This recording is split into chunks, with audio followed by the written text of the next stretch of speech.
I thought tonight was just about celebrating my parents' 35th anniversary. Then my husband stood up and took my sister's hand, while my parents smiled like they had been waiting for this moment. I realized instantly that this was a carefully orchestrated betrayal. I did not scream or beg for an explanation. Instead, I ghosted them all and sent a single text message that ensured they would never forget exactly what they had done to me. My name is Stella Green. I have always prided myself on my ability to read a room, a skill I honed over years of navigating corporate compliance and the subtle, often treacherous currents of high society expectations in the South. But that night, seated at the pristine white tablecloth in one of the most exclusive restaurants in Charleston, South Carolina, I was blind. I was utterly, willfully blind. The air in the private dining room was cool, conditioned to a perfect 68 degrees to combat the heavy, wet heat that clung to the low country outside. Yet I felt a sheen of perspiration on the back of my neck. We were gathered there to celebrate a milestone. 35 years, that was the number printed in gold script on the heavy cardstock menus at each of our place settings. 35 years of marriage between my parents, Robert and Ellen. It was a production, as most things in my family were. The crystal glasses caught the light of the low-hanging chandelier, refracting tiny rainbows onto the untouched bread plates. My mother was wearing a dress the color of crushed lavender, smiling that tight, practiced smile that suggested perfect contentment, while my father swirled his bourbon with the air of a man who has conquered his world. I sat on one side of the long rectangular table. Across from me sat the two people I loved most in the world, aside from my parents. My husband, Gavin, and my younger sister, Marissa. Gavin looked handsome in the navy blazer I had bought him for his birthday 2 months prior. He had that rugged, capable look that usually made me feel safe, a contrast to the softness of his smile. Next to him, Marissa was radiant. She was wearing a loose-fitting silk blouse that shimmered under the ambient lighting. They looked beautiful. If I were a stranger looking into this glass-walled room, I would have thought they were the couple, and I was the austere relative observing them. That thought flickered in my mind for a split second. A tiny intrusive spark, before I stamped it out. The waiter, a young man with slicked-back hair and a tie that looked too tight, moved around the table pouring a vintage Cabernet that my father had ordered. The liquid was dark, almost black in the dim light. "To the family," my father said, his voice booming slightly as he stood up. He held his glass aloft, commanding the attention of the room. The other diners in the main hall glanced over, but the glass partition gave us just enough privacy to feel exclusive. 35 years ago, I made a promise to this wonderful woman, but more than that, we built a legacy. He looked at me, then he looked at Marissa. His gaze lingered on her for a moment longer than it did on me. Soft and protective. "The world out there is chaotic," he continued, his tone shifting into that preacher-like cadence he used when he wanted to shut down an argument. "People give up on each other, marriages crumble, loyalties fade, but not us. The Greens stick together. We are a unit, unbreakable. That is the lesson I want you girls to take away from tonight. No matter what happens, family comes first. We protect our own. Here, here," Gavin said. His voice was a little too loud, a little too eager. He raised his glass and clinked it against Marissa's before reaching across the centerpiece to tap mine. I took a sip of the wine. It was dry, heavy with tannins, and it sat poorly in my empty stomach. I had not eaten much all day, busy coordinating the gift delivery and ensuring the reservation was perfect. I looked at Gavin, expecting a wink or a private smile, the kind we used to share during my father's long-winded speeches, but he was not looking at me. He was looking down at his hands, which were resting on the tablecloth. His knuckles were white. I shifted my gaze to Marissa. She was staring at her water glass, her fingers tracing the rim. Then, as if on a silent cue that I had not heard, they both looked up at the same time. Their eyes met. It was brief, lasting no more than a second, but the weight of it hit me in the chest. It was not a casual glance between a brother-in-law and a sister-in-law. It was a communication, a confirmation. My stomach turned over. I told myself I was being paranoid. The stress of work, the pressure of trying to conceive for the last 20 months, the hormones, the exhaustion, it was all making me imagine things. Gavin loved me. Marissa was my baby sister, the one I had protected on the playground, the one I had tutored through algebra, the one I had housed when her last relationship fell apart. Actually, Gavin said, clearing his throat. He did not sit down after the toast. Instead, he shifted his stance, turning his body slightly away from me and angling himself toward the head of the table where my parents sat. While we are on the topic of family and expanding legacies, there is something we wanted to share. The word hung in the air, sharp and dissonant. I froze, my hand tightening around the stem of my wine glass. I looked at him, waiting for him to turn to me, to include me in this we. Maybe he had booked that trip to Italy we had talked about. Maybe he had finally found the vintage car he wanted to restore. But he did not look at me.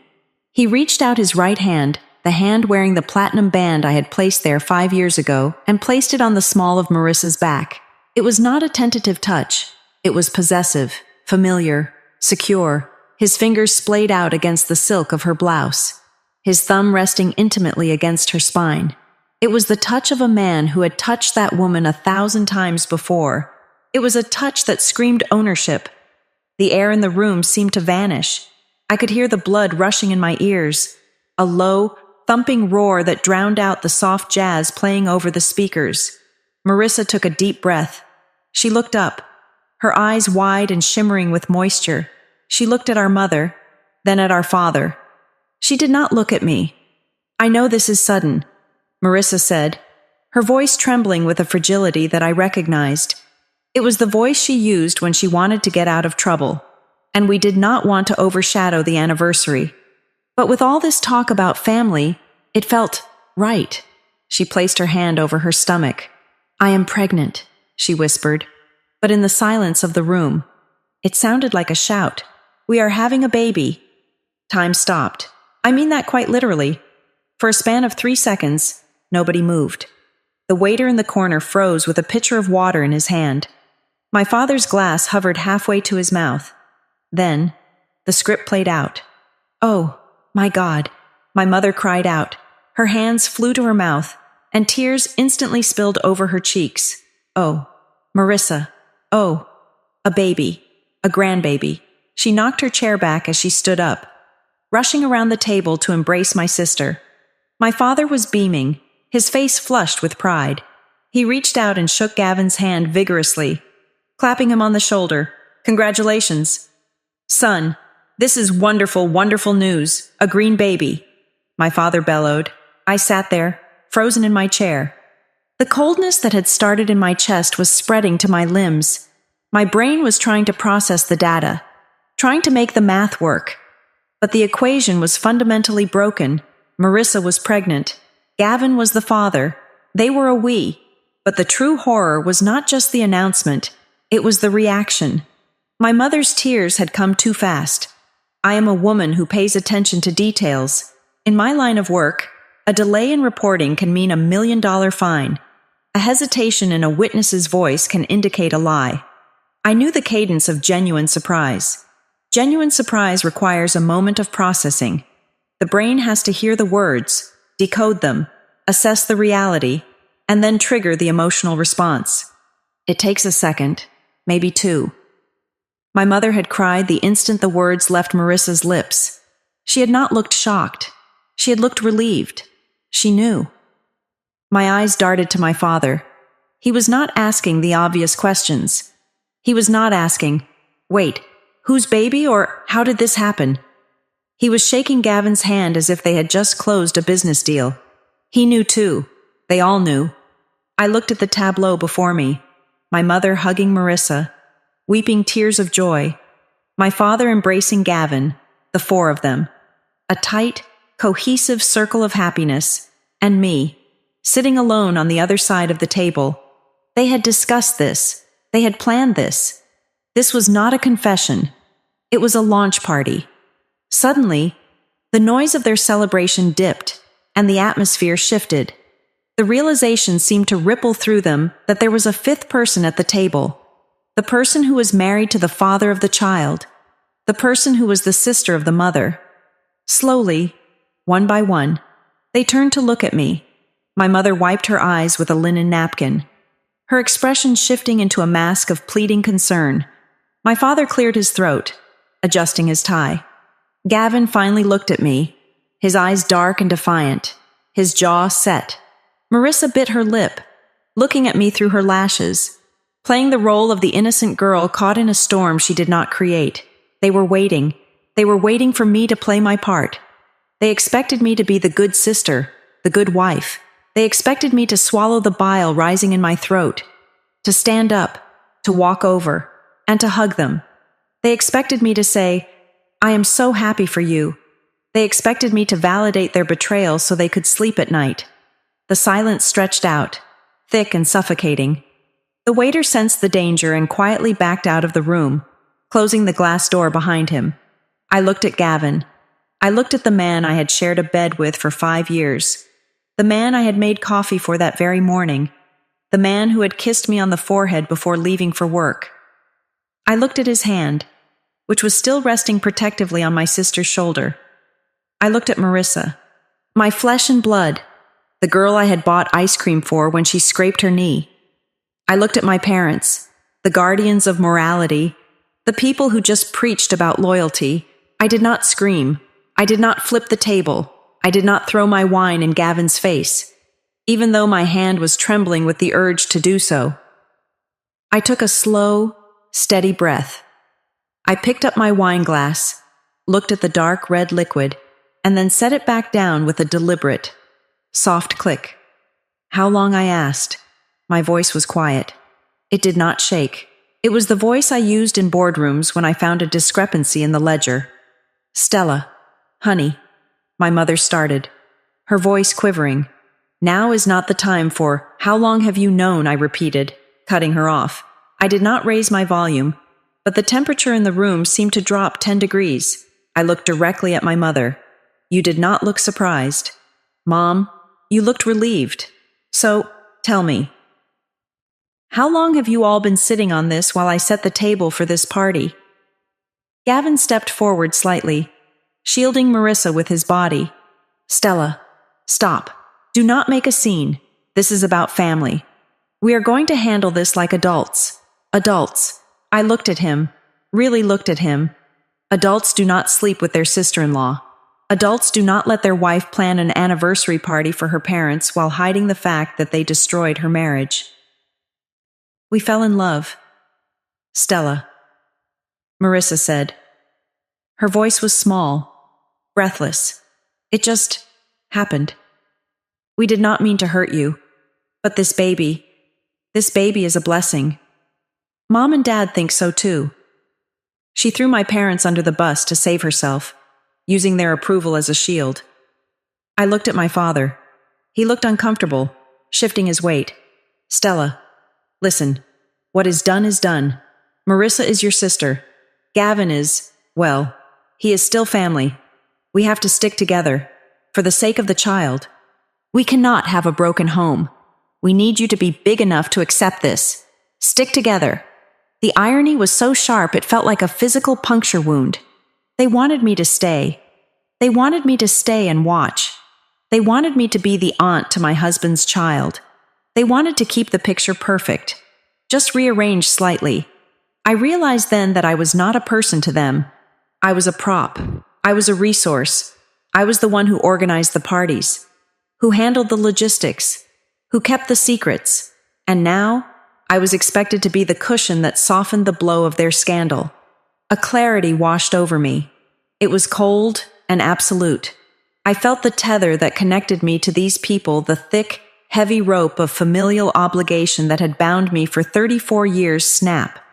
It did not fray. It severed cleanly. I stood up.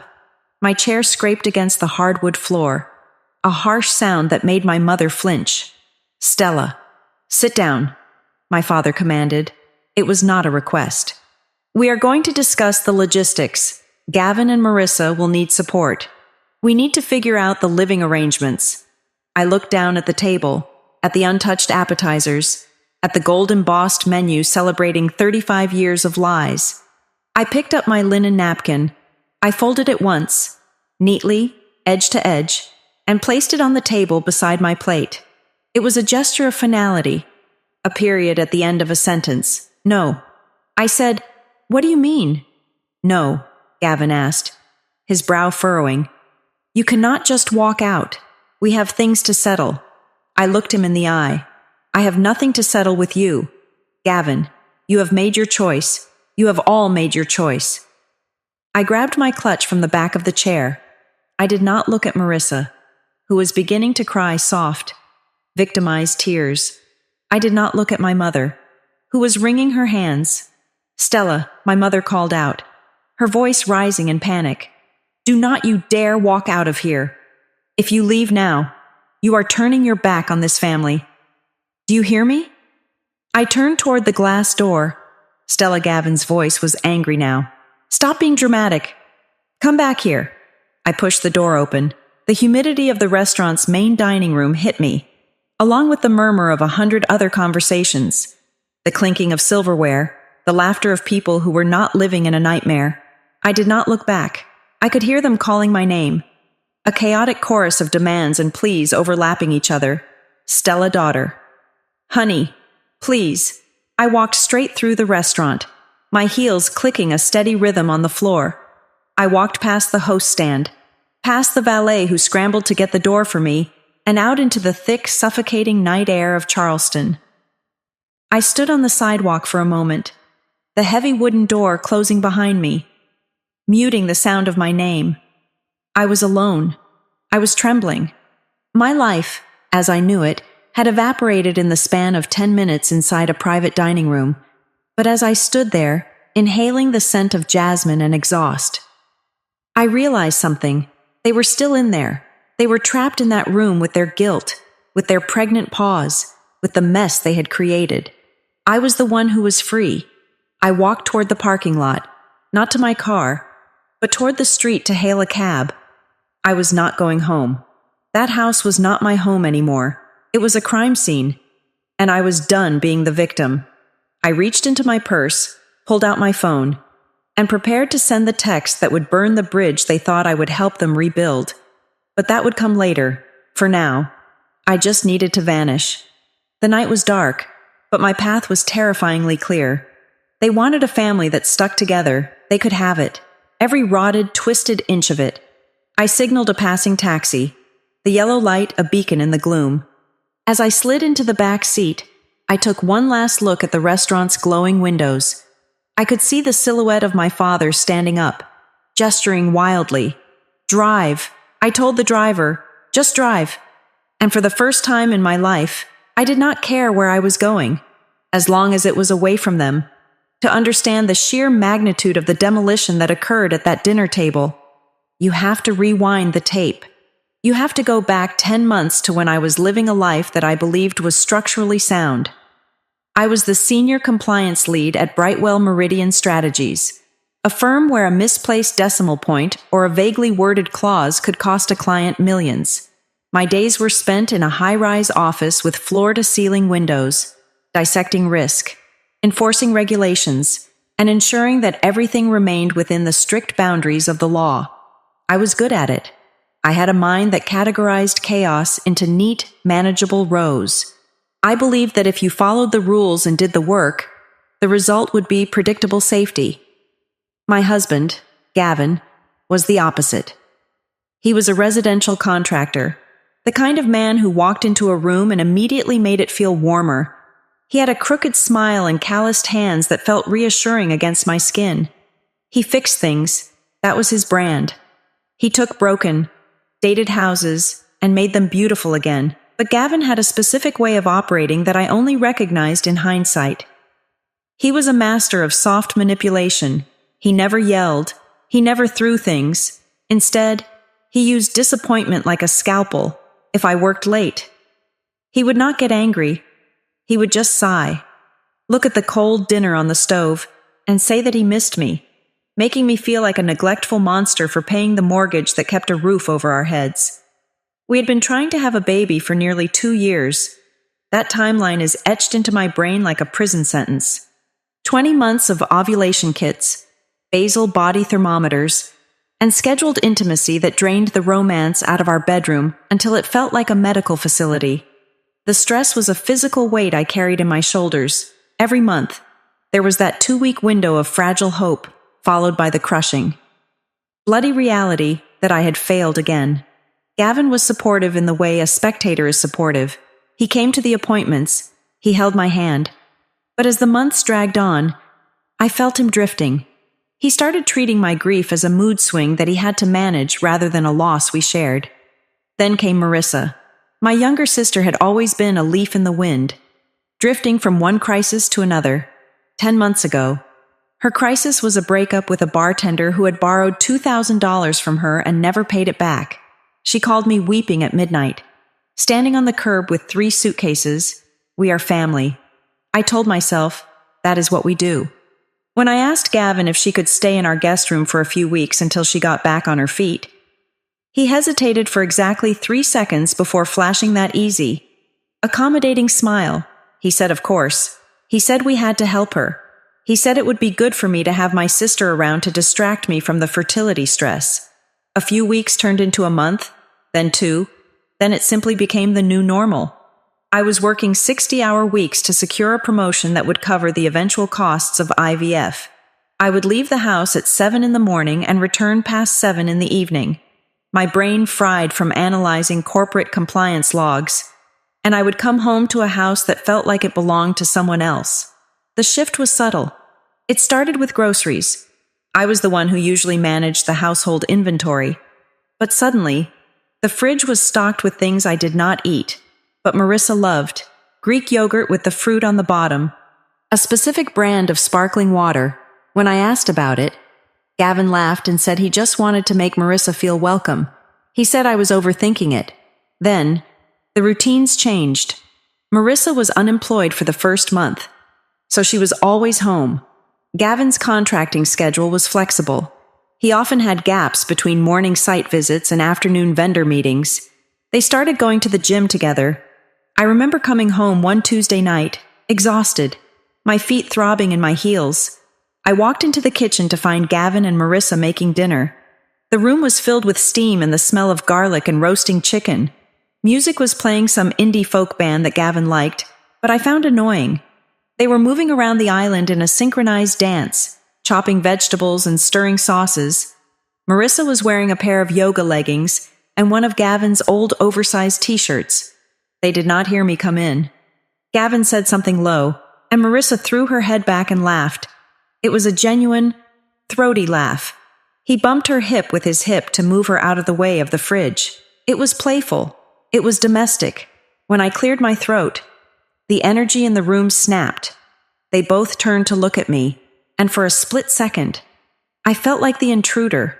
Marissa's face brightened, but it felt performative. She asked how my day was. Gavin walked over and kissed me on the cheek, but his eyes flickered back to the stove. He told me they decided to try a new recipe because they knew I would be too tired to cook. He said it with such kindness that I felt guilty for the spike of jealousy in my chest. I told myself I was being ungrateful. Here was my husband and my sister, making dinner for me, and I was resentful because they were having fun without me. That was the narrative I fed myself. I was the stressed-out, barren wife who was no fun. They were the light, happy team keeping the household running. The boundaries continued to erode, grain by grain. Marissa started handling things that were my domain. She organized the pantry. She picked up Gavin's dry cleaning. She started texting him during the day. I would be sitting on the couch with Gavin in the evening, trying to reconnect, and his phone would light up with a message from her. Even though she was just in the other room, I asked him once why she was texting him instead of just walking down the hall. He rolled his eyes, a gesture of camaraderie that excluded me. He said she was just sending him a meme about a contractor fail. He said they had inside jokes now because they spent so much time together while I was locked away in my office. Then came the comments about my stress levels. This was their favorite duet. One Sunday morning, I was sitting at the breakfast table, going over a budget report. I was frowning at the numbers. Marissa walked in, pouring herself coffee, and leaned against the counter. She looked at Gavin, then at me. She said I looked tense. She said she read an article that said high cortisol levels were the #1 reason women could not conceive. She said it casually, like she was discussing the weather. Gavin nodded in agreement. He reached out and touched my arm, his voice dripping with that patronizing concern. He told me I needed to relax. He said I was too intense about everything: the house, the job, the baby. He said I needed to be more like Marissa, who knew how to go with the flow. I remember staring at them. I wanted to scream that I could not go with the flow because I was the one paddling the boat. I was the one paying for the groceries they were eating and the roof over their heads. But I did not scream. I swallowed it. I internalized it. I thought maybe they were right. Maybe I was the problem. Maybe my body was rejecting a pregnancy because my spirit was too rigid. It was psychological warfare, and I was disarmed because I thought I was among allies. The most jarring moment, the one that should have woken me up, but only served to confuse me further, happened during a phone call with my mother. It was about 4 months before the anniversary dinner. I was driving home, stuck in traffic, feeling the familiar dull ache of cramps that signaled another failed cycle. I called my mother for comfort. I told her I got my period again. I waited for her to tell me it would be okay, that next month would be different. Instead, there was a pause on the line. Then my mother said something that stuck in my throat like a sharp fishbone. She said that I needed to stop worrying so much about the mechanics of it. She said that God had a plan for our family. Then she dropped her voice and said that as long as the family had a grandchild, it did not matter how it happened. She said the important thing was that the bloodline continued and that we all stayed close. I asked her what she meant. I asked her why she said a grandchild instead of my grandchild. She backpedaled immediately. She said I was twisting her words. She said she just meant that there were many ways to build a family, like adoption or surrogacy. But the tone remained. It was dismissive of my personal pain and focused entirely on the collective outcome. It felt like she was preparing me for a compromise I had not agreed to make. I could not shake the feeling that I was missing a piece of the puzzle. I felt like I was walking through a room where the furniture had been slightly rearranged in the dark. I kept bumping into things that should not have been there. I decided to meet Taryn for lunch. Taryn was my best friend from college, a contract lawyer who saw the world in black and white clauses. She did not have a romantic bone in her body, which was exactly why I needed her. I laid it all out for her over salads we barely touched. I told her about the gym sessions, the inside jokes, the way Gavin defended Marissa whenever I had a valid complaint about her leaving a mess. And the strange comment from my mother. Taryn listened without interrupting. She drank her iced tea, her eyes narrowing behind her glasses. When I finished, she did not offer me platitudes. She did not tell me I was crazy. She leaned forward, her elbows on the table, and looked me dead in the eye. She asked me if I was absolutely certain they were not writing a script together. I frowned, confused by the metaphor. I asked her what she meant. She said it looked like a play. She said it seemed like they were casting roles. Gavin was the leading man. Marissa was the damsel. And I was being positioned as the antagonist, the cold, career-obsessed, barren wife who stood in the way of their happiness. She asked me to look at the narrative they were feeding me. They were telling me I was too stressed. They were telling me I was unavailable. They were building a case against me, and I was helping them by accepting it. I defended them. I actually defended them. I told Taryn she was being cynical. I told her that Gavin loved me and that Marissa was my sister, my flesh and blood. I told her that my family had always been close, perhaps too close for outsiders to understand, but they would never do something so duplicitous. Taryn just sat back and shrugged. She told me that in her line of work, the people who got screwed over the hardest were always the ones who signed the contract without reading the fine print, because they trusted the person sitting across the table. She told me to stop looking at them as my family and start looking at them as people. She told me to watch the money and watch the time. I left that lunch feeling angry at Taryn. I felt like she was trying to poison my mind. I wanted to prove her wrong. I wanted to prove that my marriage was solid and my sister was loyal. So I went home that night determined to be better. I cooked a lavish dinner. I bought Gavin a new watch he had been eyeing. I told Marissa she could stay as long as she needed. I doubled down on my devotion, trying to fill the cracks I felt forming in the foundation. But looking back now, I see it clearly. I was pouring concrete into a sinkhole while I was trying to save our family. They were already living in a different reality. They were not just bonding. They were building a life on top of mine. The we that Gavin had used at the dinner table had been born during those months. It was nurtured in my kitchen while I was at work.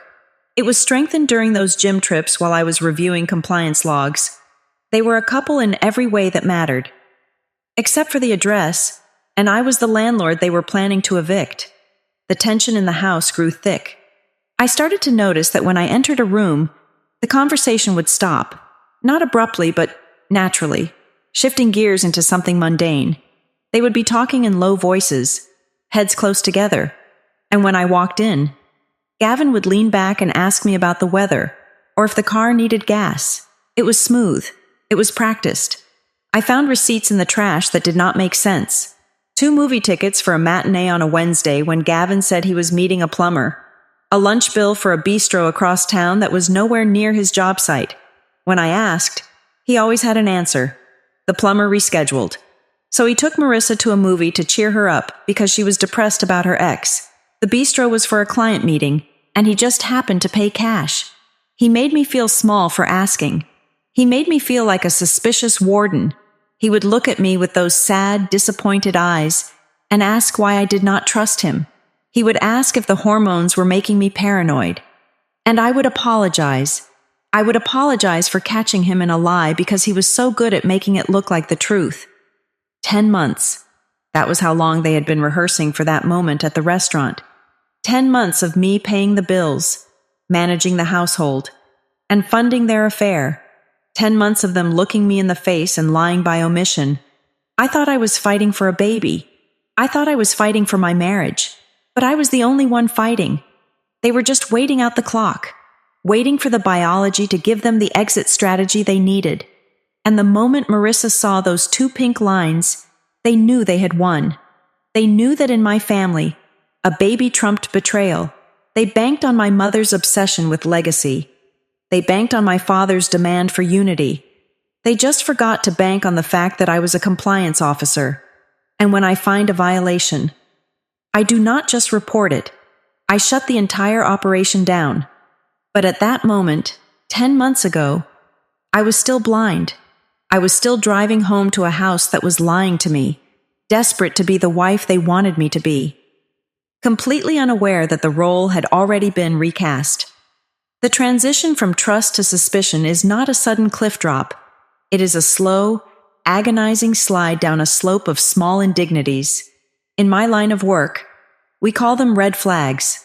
A red flag in a compliance report does not always mean fraud. But it means you stop skimming and start reading every single line.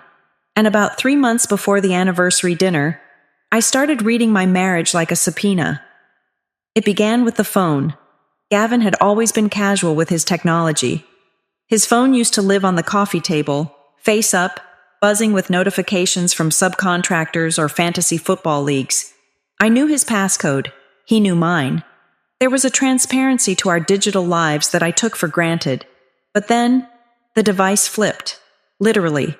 Every time he set his phone down on the quartz countertop of the kitchen island, he placed its screen down. It became a reflex. A quick, subtle flick of the wrist. Clack. Face down. If we were sitting on the couch and he received a text, he would not just glance at it. He would angle the screen away from me, his body shifting imperceptibly to create a physical wall between my eyes and his notifications. When I asked him who was messaging him at 9 o'clock at night, he would say it was a client panicking about tile choices. He said it with a sigh of exhaustion, designed to make me feel bad for questioning his hard work. Then there was the travel schedule. I travel for work about once a quarter for compliance audits at our satellite offices. I noticed a pattern emerging. The moment I booked a flight to Atlanta or Charlotte, Marissa would suddenly have a plumbing issue at her apartment, or her roommate situation would become toxic, or she would just feel lonely and need family time. She would appear at our doorstep with an overnight bag exactly parallel to my departure. "It is better this way," Gavin told me as he packed my suitcase one evening. "I get lonely when you are gone, and Marissa needs a safe place. It works out for everyone." He made it sound like a favor to me. He was framing his infidelity as a logistical solution to my absence. The emotional distance was harder to quantify. But I felt it. It was in the way he stopped touching me. The casual intimacy, the hand on the lower back. The brush of lips against my temple while I did dishes evaporated. He stopped initiating sex, citing stress or exhaustion, yet he seemed energized whenever Marissa was in the room. But the most painful detail was the coffee. For 5 years, Gavin had made my coffee every morning, oat milk, 2 sugars. It was a ritual. But suddenly, he started getting it wrong. He would use regular milk, which upsets my stomach, or forget the sugar entirely. He would hand me the mug with a distracted apology. Yet, in the same breath, he would turn to Marissa and ask if she wanted her green tea with exactly 1 teaspoon of honey and a slice of lemon, just the way she liked it. He remembered the precise temperature she preferred for the water. He remembered that she hated the brand of tea bags I bought and had gone out of his way to buy the expensive loose-leaf blend she favored. He had forgotten his wife's dietary restrictions, but memorized his sister-in-law's palate. One Tuesday afternoon, I came home early. A meeting had been canceled, and I had a splitting headache. I walked into the kitchen, looking for aspirin. I opened the cabinet above the stove, the one where we kept the supplements and vitamins. Pushed to the back, behind the protein powder, was a bottle I did not recognize. It was a large plastic jar with a pink label, prenatal vitamins. I stood there, staring at it. My heart did not race. It stopped. I took the bottle down. The seal was broken. Half the pills were gone. Stella. I turned around. Marissa was standing in the doorway of the kitchen. She was wearing one of Gavin's hooded sweatshirts. Her eyes darted to the bottle in my hand. And for a second, I saw panic. But then, she laughed. It was a bubbly, dismissive sound. "Oh, my gosh, you found them," she said, walking over and taking the bottle from my hand. "My friend Ashley sent those to me. Can you believe it? She ordered hair supplements from Amazon, and they sent her these by mistake. She gave them to me because she knows I like the folic acid for my nails. It makes your hair grow so fast. You should try one." It was a lie. I knew it was a lie. Prenatal vitamins have distinct ingredients, and nobody takes them just for fingernail growth unless they are planning something else. But she said it with such casual confidence. She looked me right in the eye, and because I was her sister, and because the alternative was too monstrous to consider on a Tuesday afternoon, I let it slide. I put the doubt in a box and taped it shut. "Right," I said. "For your nails." "Exactly," she said, popping the bottle back into the cupboard. "Gavin said I could keep them there. Hope you do not mind." Gavin knew. Gavin knew she was taking prenatal vitamins. The suspicion began to bleed into my analysis of Gavin's work. He was a contractor, so his schedule was naturally erratic. But I started noticing discrepancies. He would say he had an early morning site visit at a property in West Ashley. He would leave the house at 6:30 in the morning, coffee in hand, but when he came home at noon, his boots were clean. If you have ever lived with a contractor, you know that dust is not a substance. It is a permanent state of being. Drywall dust, sawdust, grout. It gets everywhere. But Gavin's boots were pristine. His clothes smelled of fresh laundry and his own cologne, not sweat or lumber. I asked him how the site visit went. "Brutal," he said, rubbing his neck. "The framing is all off. I was climbing ladders all morning." I looked at his hands. They were clean. No nicks, no calluses, no grime under the fingernails. "Did you take photos?" I asked. "I would love to see the progress." "Forgot my phone in the truck," he said quickly. "Next time." He never took photos anymore. There were no invoices on the desk in his home office, no material receipts for lumber or drywall cluttering the dashboard of his truck. He was going to work, but he was not working. Then came the laptop incident. It was a Sunday. I was in the living room reading a book. Marissa was sitting at the dining table with her laptop open. She went to the bathroom, leaving the screen awake. I am not a snoop by nature. I respect privacy, but the screen was glowing, and the font was large. I walked past the table on my way to the kitchen, and the words jumped out at me. She was on a baby name forum. The search bar at the top read, "Boy names that sound good with Green, my last name, Gavin's last name." I felt a cold flush wash over my body. I stood there, frozen. Why would she be searching for names compatible with our surname? Even if she were fantasizing about a future family, she would be looking for names that went with her own theoretical future husband's name, or just general names. Marissa flushed the toilet. I moved quickly, stepping into the kitchen just as she walked out. "What you doing?" she asked. "Cheerful?" "Just getting water," I said. My voice sounded hollow to my own ears. "What are you up to?" "Oh, nothing," she said, walking back to the laptop and snapping it shut. "Just helping a friend brainstorm baby names. She is due in October." "Does the friend have the last name Green?" I asked. I could not help it. The question slipped out. Marissa froze. Her back was to me. She turned around slowly, and her expression was unreadable. "No," she said slowly. "Why, I just saw the screen."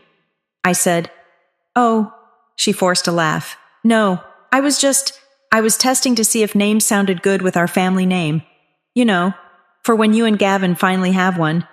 I am just manifesting for you guys, putting good energy out there." She twisted the knife while smiling.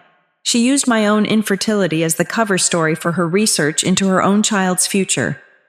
Gavin walked in from the garage at that moment. He sensed the tension immediately.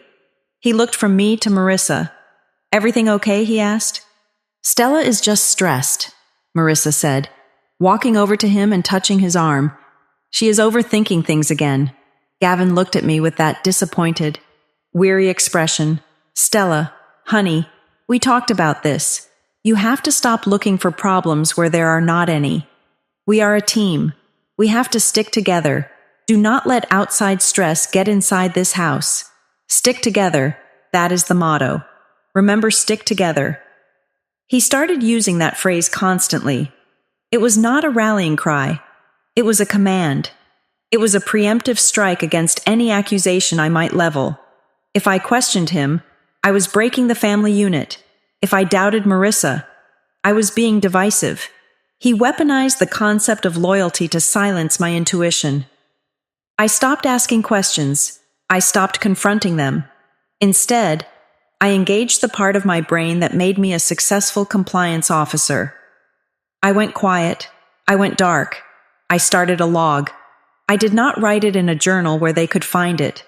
I created a secure, encrypted file on my work cloud server, titled Project Audit. May 12th. Gavin leaves for site visit at 7 a.m. Odometer reading on truck 45,210. Gavin returns at 11 a.m. Odometer reading 45,212. He drove 2 miles. The site is 10 miles away. May 14th. Marissa claims to be at a job interview. Credit card alert on our joint account, which she should not have access to, shows a charge for lunch at a cafe 2 blocks from Gavin's gym, May 20th. Gavin declines sex. Says his back hurts. 1 hour later, hear laughter and whispering from the guest room. Lasts until 2 a.m. I gathered data points. I became a ghost in my own home, watching, listening, recording. I stopped reacting to their gaslighting.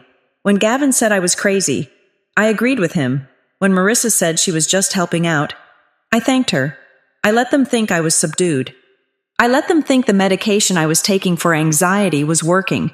But the final piece of evidence, the one that confirmed the timeline and the intent, came one evening while Gavin was in the shower. He had left his phone on the bathroom vanity, connected to a Bluetooth speaker playing music.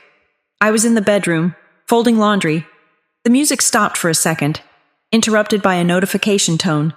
I walked to the bathroom door. The door was ajar. The steam was billowing out. Through the crack, I could see the phone screen lit up on the counter. It was a text message. It was not a name saved in his contacts. It was just a number.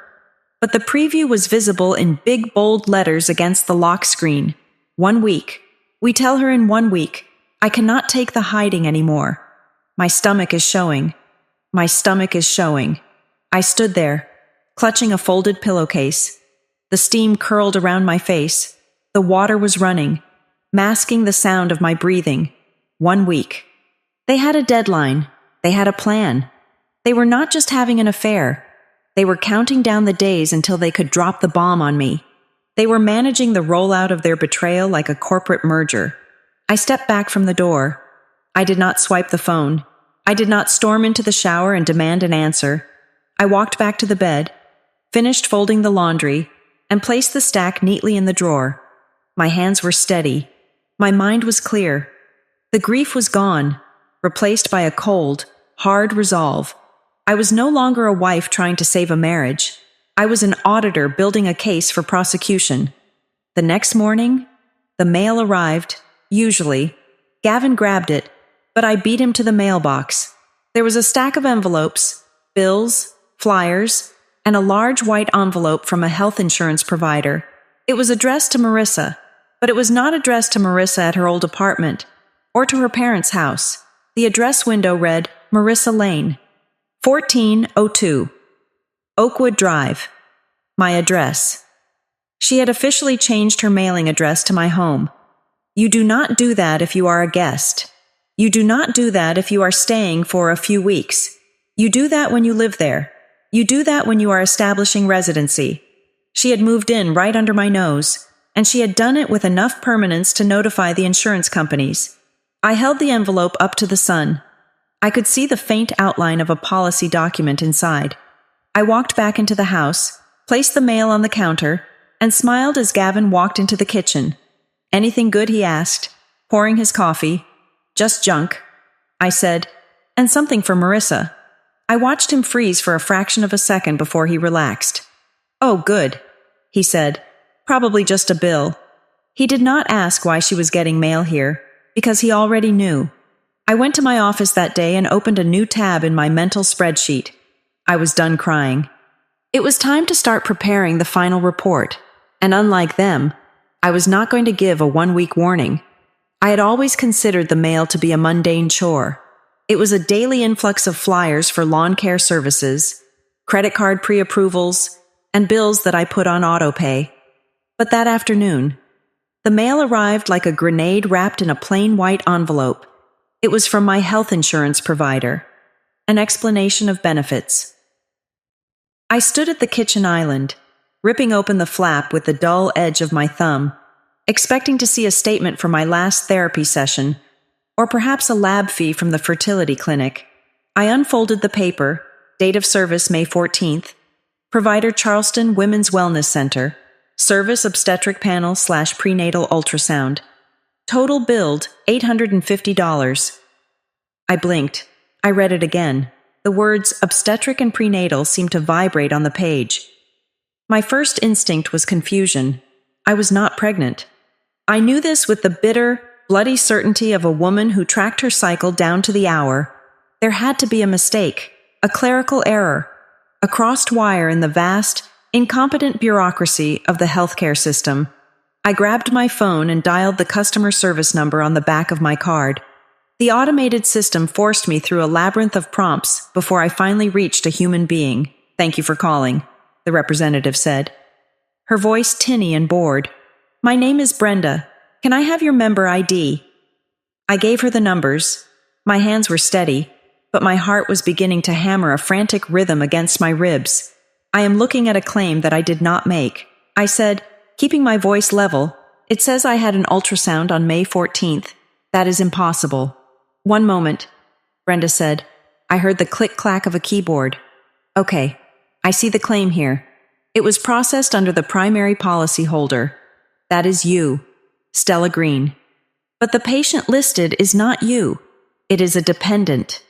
The world stopped spinning for a second. "A dependent?" I asked. "I do not have any dependents. It is just me and my husband." "Well, the system shows an active dependent," Brenda said. "Marissa Lane. Relationship listed as, let me see, Sister/adult dependent. The phone almost slipped from my hand. Marissa. When I whispered, when was she added? The qualifying life event was processed on April 12th. Brenda said cheerfully, it looks like it was done through your employer's self-service portal.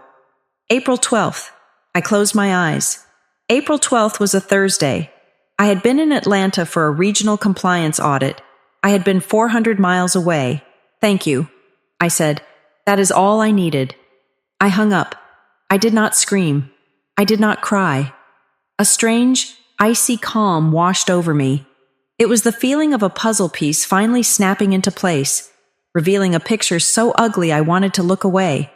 But I could not. I walked to my laptop and opened it. I navigated to the Brightwell Meridian Strategies HR portal. I typed in my credentials. The dashboard loaded, displaying my benefits package. I clicked on my dependents. There it was. Marissa Lane, status active, coverage medical, dental, vision. I clicked on the activity log, the system, designed to track every change for compliance purposes.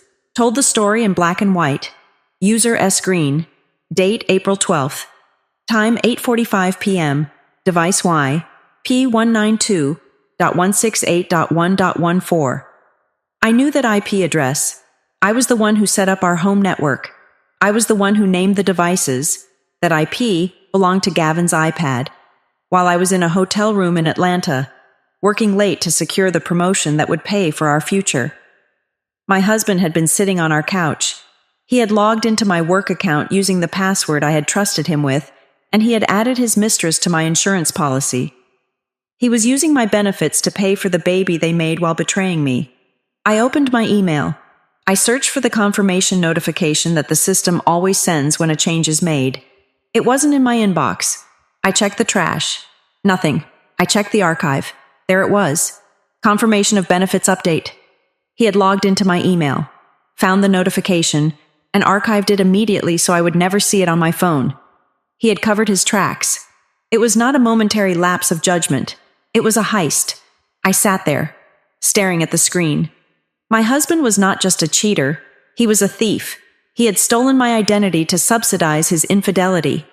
I needed more. The auditor in me took over. The heartbroken wife was shoved into a dark closet in my mind, and the investigator stepped into the light. I took screenshots of everything: the EOB, the portal log with the IP address, the archived email. I saved them to a hidden folder on my hard drive. I named them by date and time: evidence_01, evidence_02. Then I stood up and walked to the home office. I went to the filing cabinet where we kept our important documents. I opened the bottom drawer. I flipped through the hanging folders until I found the one labeled Personal Docs. Inside, tucked behind our marriage license, were 3 sheets of paper that did not belong there. They were photocopies. One was a copy of my driver's license. One was a copy of my social security card. One was a copy of my insurance card. I stared at them. Why would Marissa need these?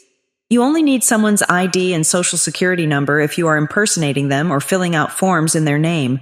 I put the papers back exactly as I found them. My hands were cold. I walked out to the garage. Gavin's truck was parked there. He had taken the sedan today, claiming the truck was acting up. I opened the passenger door of the truck. It smelled of sawdust and old coffee. I opened the glove compartment. Under a stack of napkins and a tire gauge, I found a crumpled piece of paper. I smoothed it out. It was an invoice from a lab. Patient Marissa Lane, responsible party Gavin Green. And there, in the contact field, was Gavin's phone number. I stared at the paper. They were not just sleeping together. They were building a life together, using my resources as the foundation.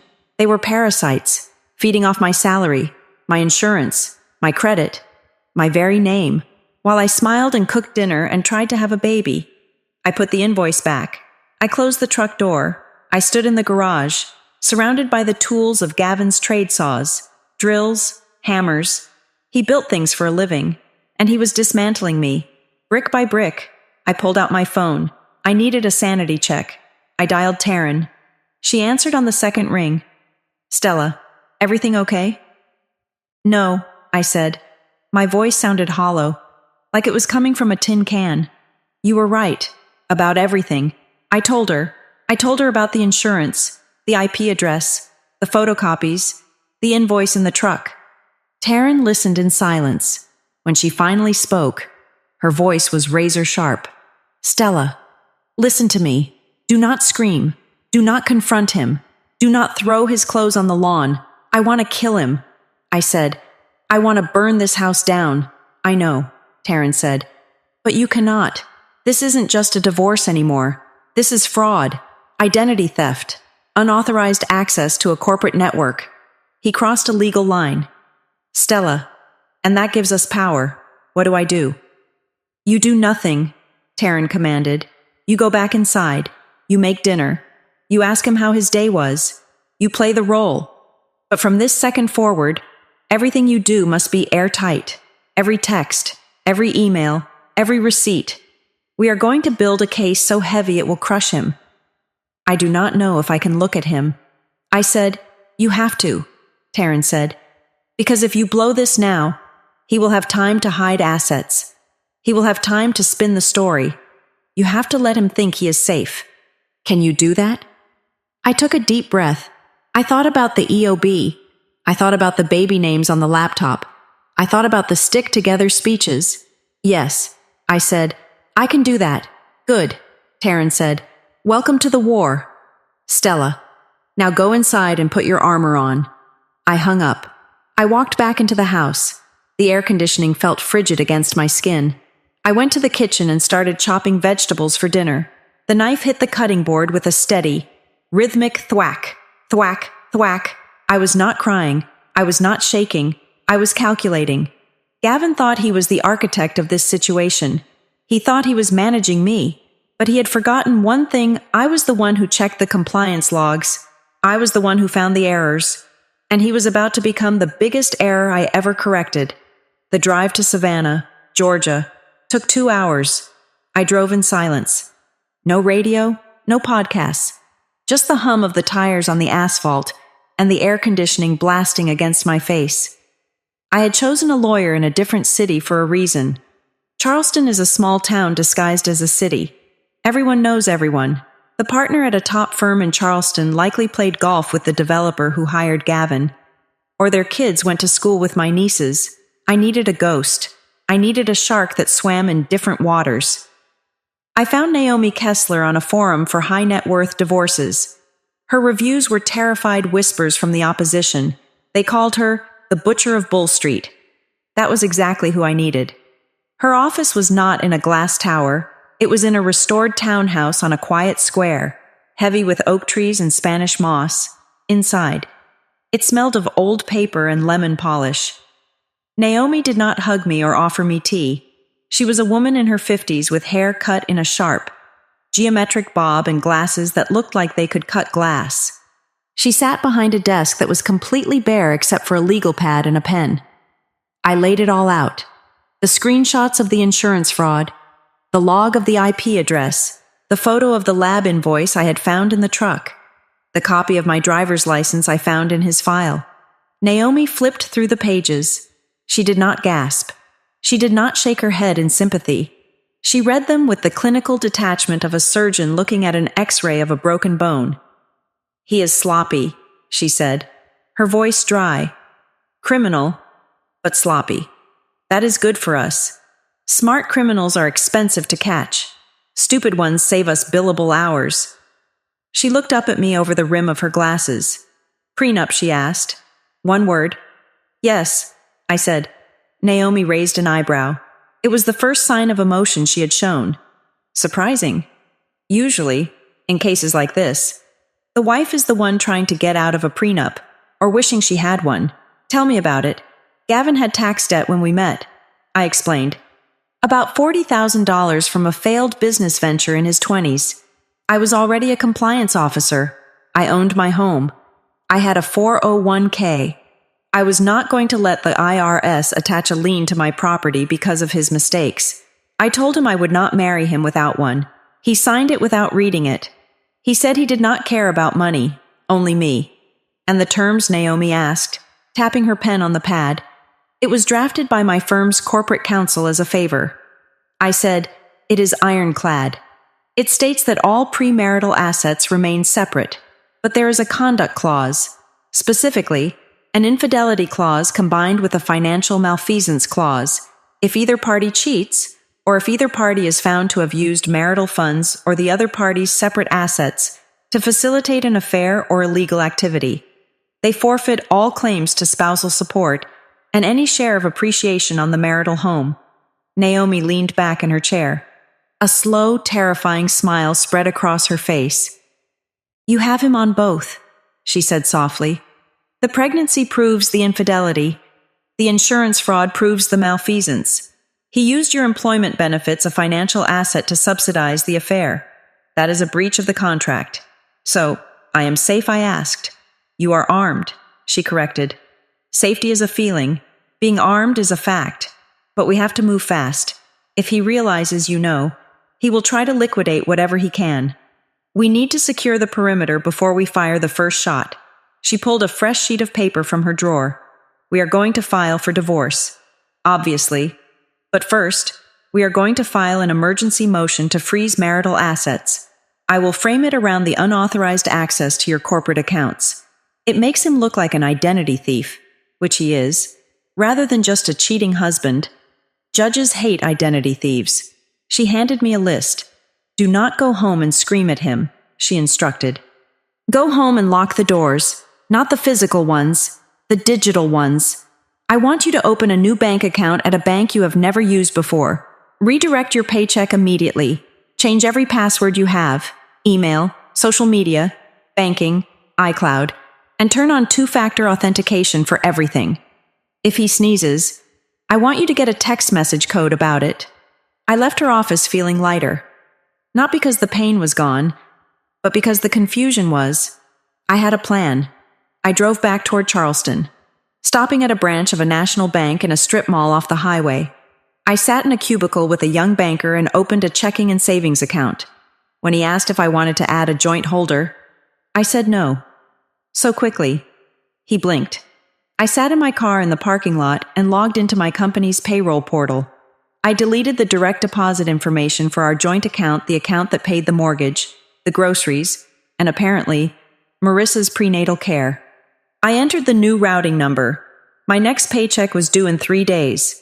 It would land in a vault Gavin could not touch. Then I began the password purge. I started with my email. I changed the password to a string of random characters I had memorized. I activated two-factor authentication. Then I moved to the utilities, the credit cards, the retirement accounts.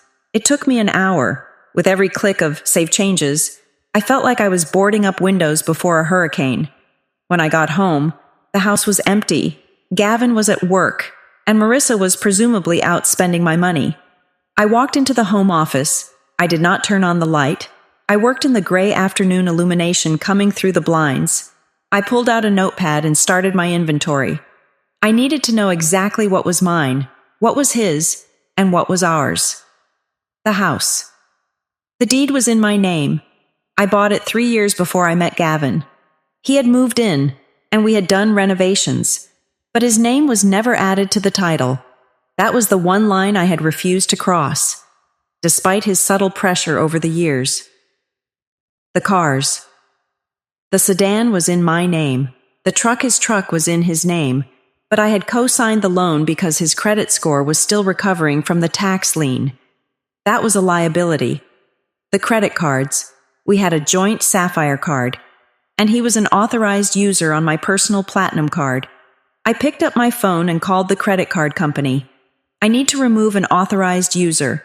I told the representative, Gavin Green, effective immediately, "Okay, ma'am. That is processed. The card in his possession will be declined the next time he tries to use it. Thank you. And I want to freeze my credit reports. All 3 bureaus.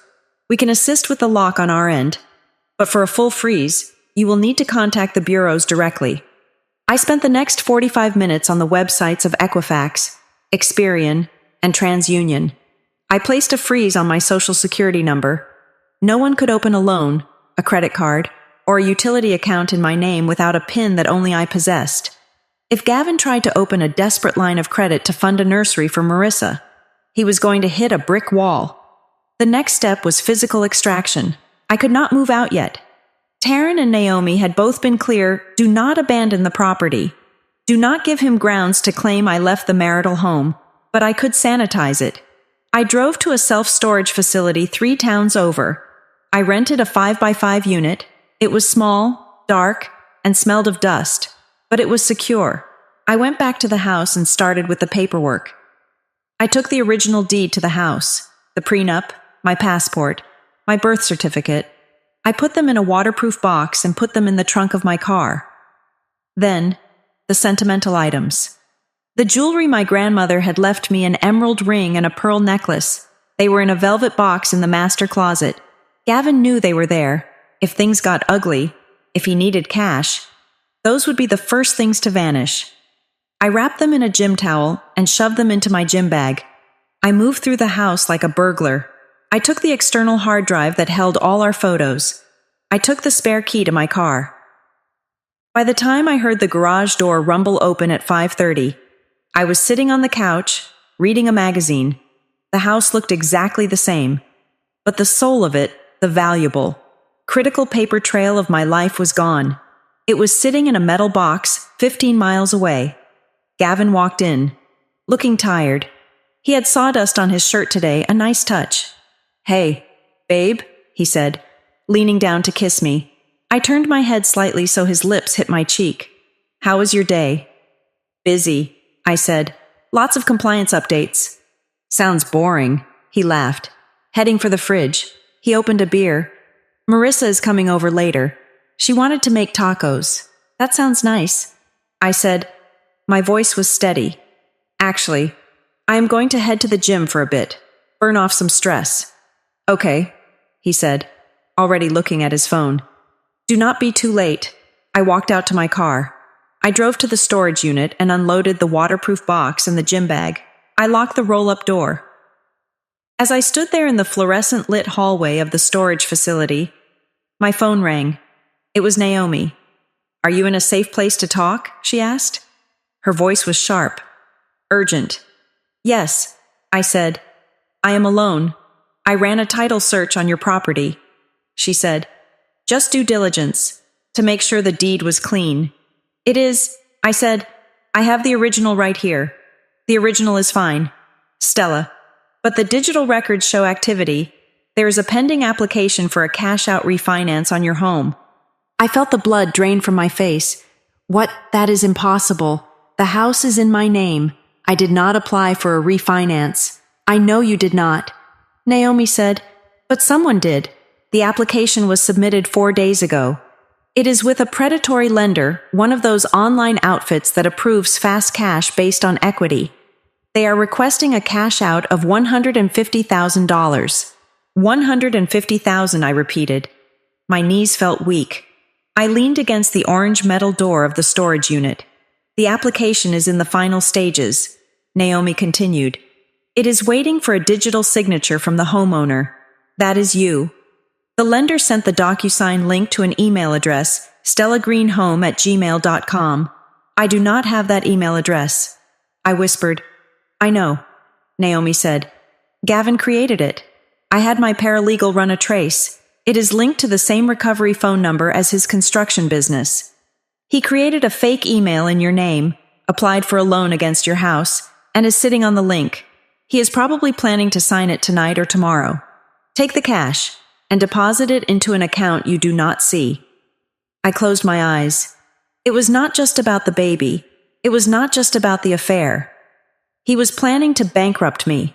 He was going to strip the equity out of the one thing I owned before I met him, the safety net I had worked 10 years to build, and use it to start his new life with my sister. "He needs my signature," I said. "He is going to forge it. Digital forgery is easy when you control the email." Naomi said, "But we caught it. I have already contacted the lender's fraud department. I sent them the police report affidavit I drafted for you. They have flagged the application. When he tries to click that link to sign, he's going to get an error message. But Stella, this changes things. This is grand larceny. This is prison time. Let him rot," I said. The words came out of my mouth before I even thought them. Let him rot in jail. We will get there, Naomi said. But listen to me. When that link fails, he is going to panic. He is banking on that money. $150,000 is a lot of diaper money. When he realizes the well is dry, he is going to become unpredictable. You need to be careful tonight. I will be, I said. One more thing. Naomi added, the refinance application. He listed the purpose of the loan as home improvements, specifically, an addition, a nursery suite. I hung up the phone. I stood there in the quiet hallway, listening to the hum of the climate control, a nursery suite, in my house, paid for with my equity, for his baby with my sister. The sheer, breathtaking audacity of it made me want to laugh. It was so evil it was almost impressive. I got back in my car. I drove toward the house. I pulled into the driveway. Through the front window, I could see them. Gavin and Marissa were in the living room. He was holding up a paint swatch, a soft, pastel yellow. She was nodding, her hand resting on her stomach. They were picking colors for the nursery. They were planning to renovate my house with the money they were trying to steal from me. I gripped the steering wheel. My knuckles were white. Taryn had said to be legal. Naomi had said to be smart. I took a deep breath. I put the car in park. I checked my phone. The bank transfer was pending. The credit freeze was active. The refinance was flagged. I was not walking into a home. I was walking into a trap that I had already disarmed. They just did not know it yet. I opened the car door and put a smile on my face. It was the best performance of my life. I am home, I called out as I walked through the door. Sorry I missed the taco prep. The gym was brutal. Gavin looked up. He smiled. But behind his eyes, I saw the calculation. He was thinking about that email. He was thinking about that $150,000. He was thinking about how easy it was to fool me. Hey, he said, you look refreshed. I feel great. I lied. I feel lighter than I have in years. I walked past them to the kitchen. I grabbed a glass of water. Tonight, he would try to sign that document. Tonight, he would click that link. And tonight, he would realize that the ATM he called a wife was out of order. The week leading up to the anniversary dinner was a masterclass in psychological suffocation. My house, which I had already mentally designated as a crime scene, became the stage for a grotesque play where everyone knew their lines except the person they were trying to fool. Or so they thought. The first strike came from my mother, Ellen. It was 2 days before the party. I was sitting in my car in the parking lot of my office, eating a sandwich I could barely taste. When my phone buzzed, Stella, she said the moment I answered. There was no greeting, no inquiry about my well-being. I need to confirm the dress code for Saturday. It is a dinner, Mom, I said, keeping my voice neutral. I assume we are wearing clothes? Do not be difficult, she snapped. This is a milestone. 35 years. People are going to be taking photos. I want visual cohesion. Your father and I are wearing navy. Gavin has that lovely navy blazer. I want you and Marissa in something complementary. Perhaps a soft blue or silver. I do not want you showing up in black like you are going to a funeral. I almost laughed. A funeral would have been more appropriate. We were about to bury my marriage. After all, I will see what I have, I said. And Stella, she added, her voice dropping to that conspiratorial register she used when she wanted to imply that I was the problem. Please come with an open heart. I know you have been stressed with work and the fertility issues, but Saturday is about the family. It is about the future. I want you to promise me you will not bring any dark clouds to the table. She was pre-managing my reaction. She knew what was coming. She knew Gavin and Marissa were going to drop a nuclear bomb on the table, and she was preemptively disarming me so I would not detonate in return. I will be on my best behavior, I said. It was not a lie. My best behavior just happened to be that of a ruthless investigator gathering evidence. Good, she said. Oh, and be on time. 7 o'clock sharp. We need to stick together. I hung up. Stick together. The phrase was beginning to sound less like a motto and more like a threat. I went back up to my office. I had a meeting with HR regarding a compliance update for the new fiscal quarter. I sat down across from Linda, our HR director. a woman who usually greeted me with warm professionalism. Today, she looked awkward. She shuffled some papers on her desk. "Stella," she said, avoiding eye contact. "I wanted to give you a heads up about something. It is probably nothing, but protocol says I should mention it." "What is it?" I asked. "We received a call this morning," Linda said, "from a woman claiming to be your mother, Ellen Green." My spine stiffened. "My mother called HR?" "Yes," Linda said. "She was very polite, but she was asking about your schedule. She wanted to know if you had any upcoming travel planned for the next few months. She mentioned something about a family medical situation and needing to know if you would be available to help." I felt the blood drain from my face. It was not just controlling, it was tactical. My mother was casing my schedule. She wanted to know if I would be around to babysit. She wanted to know if I would be traveling so they could continue their little domestic arrangement in my house without me interfering. And she was using a fake medical situation to fish for information. "I apologize, Linda," I said, my voice steady despite the rage boiling in my gut. "That was inappropriate. Please disregard any requests from her. My schedule is confidential." "Of course," Linda said. I did not give her any details, but I thought you should know. I walked back to my desk and added a new entry to my evidence log. Interference with employment. Attempted unauthorized access to schedule. Then came the text from Marissa. It arrived at 4 in the afternoon. My phone lit up on my desk. "Marissa, hey sis, I know things have been weird lately. I just want you to know that I love you. Please do not make everything heavy on Saturday. I just want you to understand. We are all just trying to be happy." I stared at the screen. "Do not make everything heavy."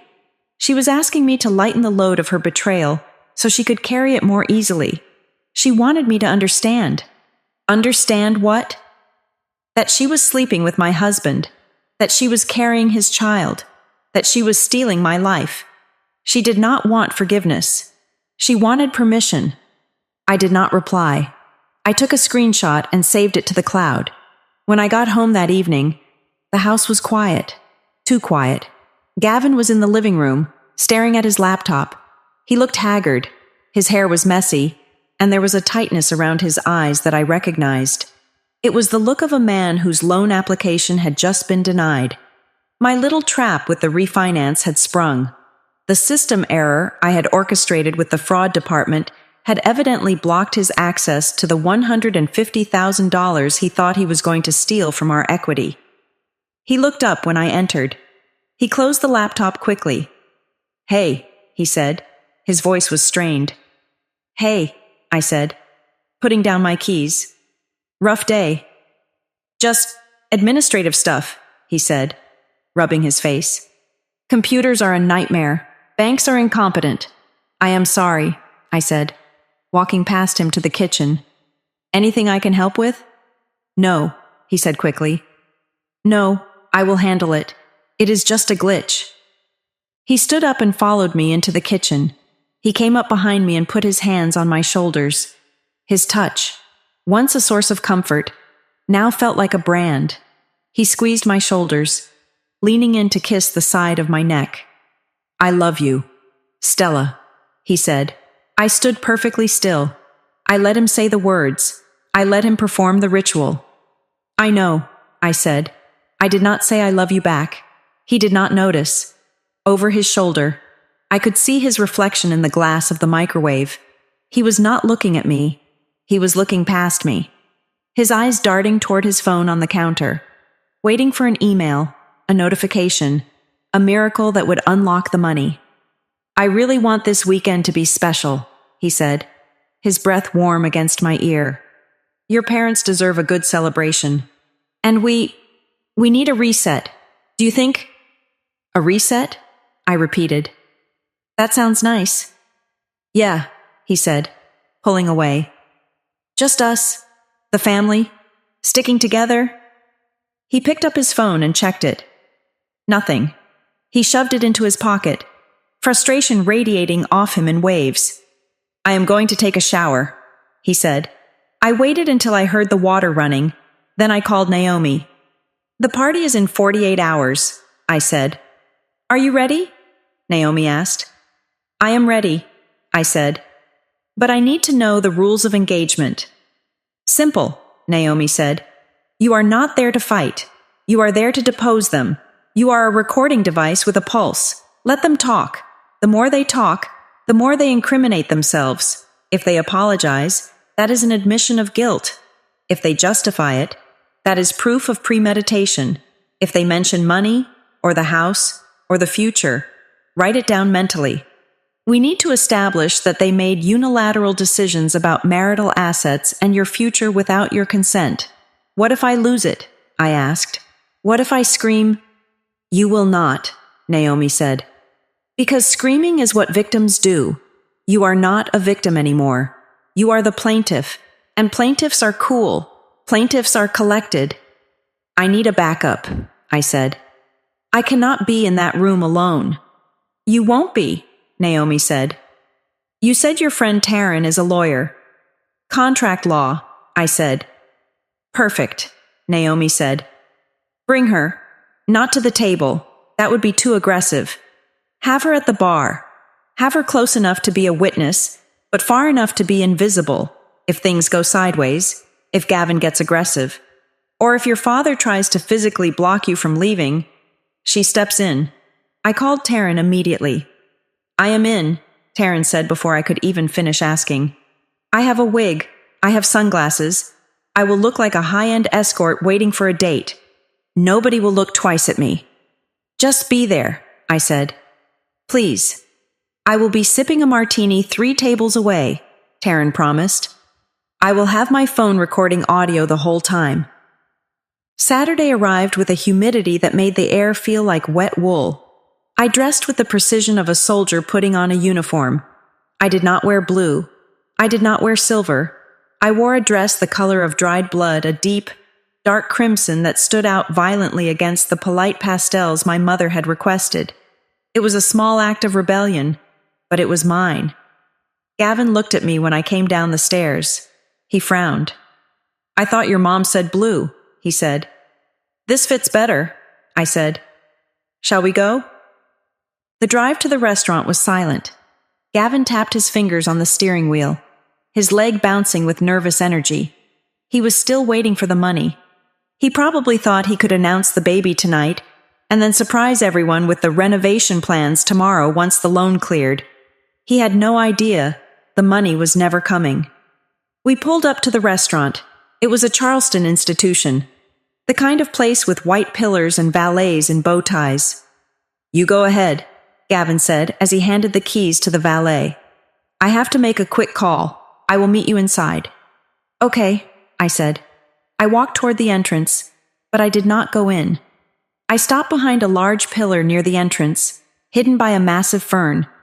I watched Gavin. He did not make a call. He walked around the side of the building. A moment later, a car pulled up. My parents' car. My father was driving. Marissa was in the back seat. Marissa got out. She was wearing a loose, flowing dress in powder blue. She looked angelic. She looked pregnant.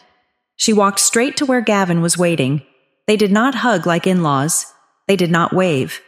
Gavin stepped forward and took her hands. He leaned in and whispered something to her. She nodded, looking anxious. He reached up and tucked a strand of hair behind her ear. It was a gesture of such casual intimacy that it took my breath away. It was the gesture of a husband comforting his wife. Then, they turned toward the entrance. They did not wait for my parents. They walked together, shoulders brushing, a united front. I watched them. I watched the way their bodies inclined toward each other. I watched the way they moved in sync. And in that moment, the final jagged piece of the realization tore through me. They were not nervous about telling me because they were afraid of hurting me. They were nervous because they needed me to sanction this. They needed my salary to pay for the baby. They needed my house to raise the baby. They needed my social status to legitimize the baby. They were not looking for forgiveness. They were looking for a host. They wanted to graft their new life onto the spine of the one I had built, and they expected me to hold them up because family sticks together. I stepped out from behind the pillar. Taryn was already inside. I could see her silhouette in the window of the bar. I took a deep breath. The humidity clung to my skin. I was about to walk into my own execution. But they did not know that I was the one holding the axe. I walked up the steps. Marissa and Gavin were standing just inside the foyer, waiting for the hostess. They looked like the perfect couple. I walked up behind them.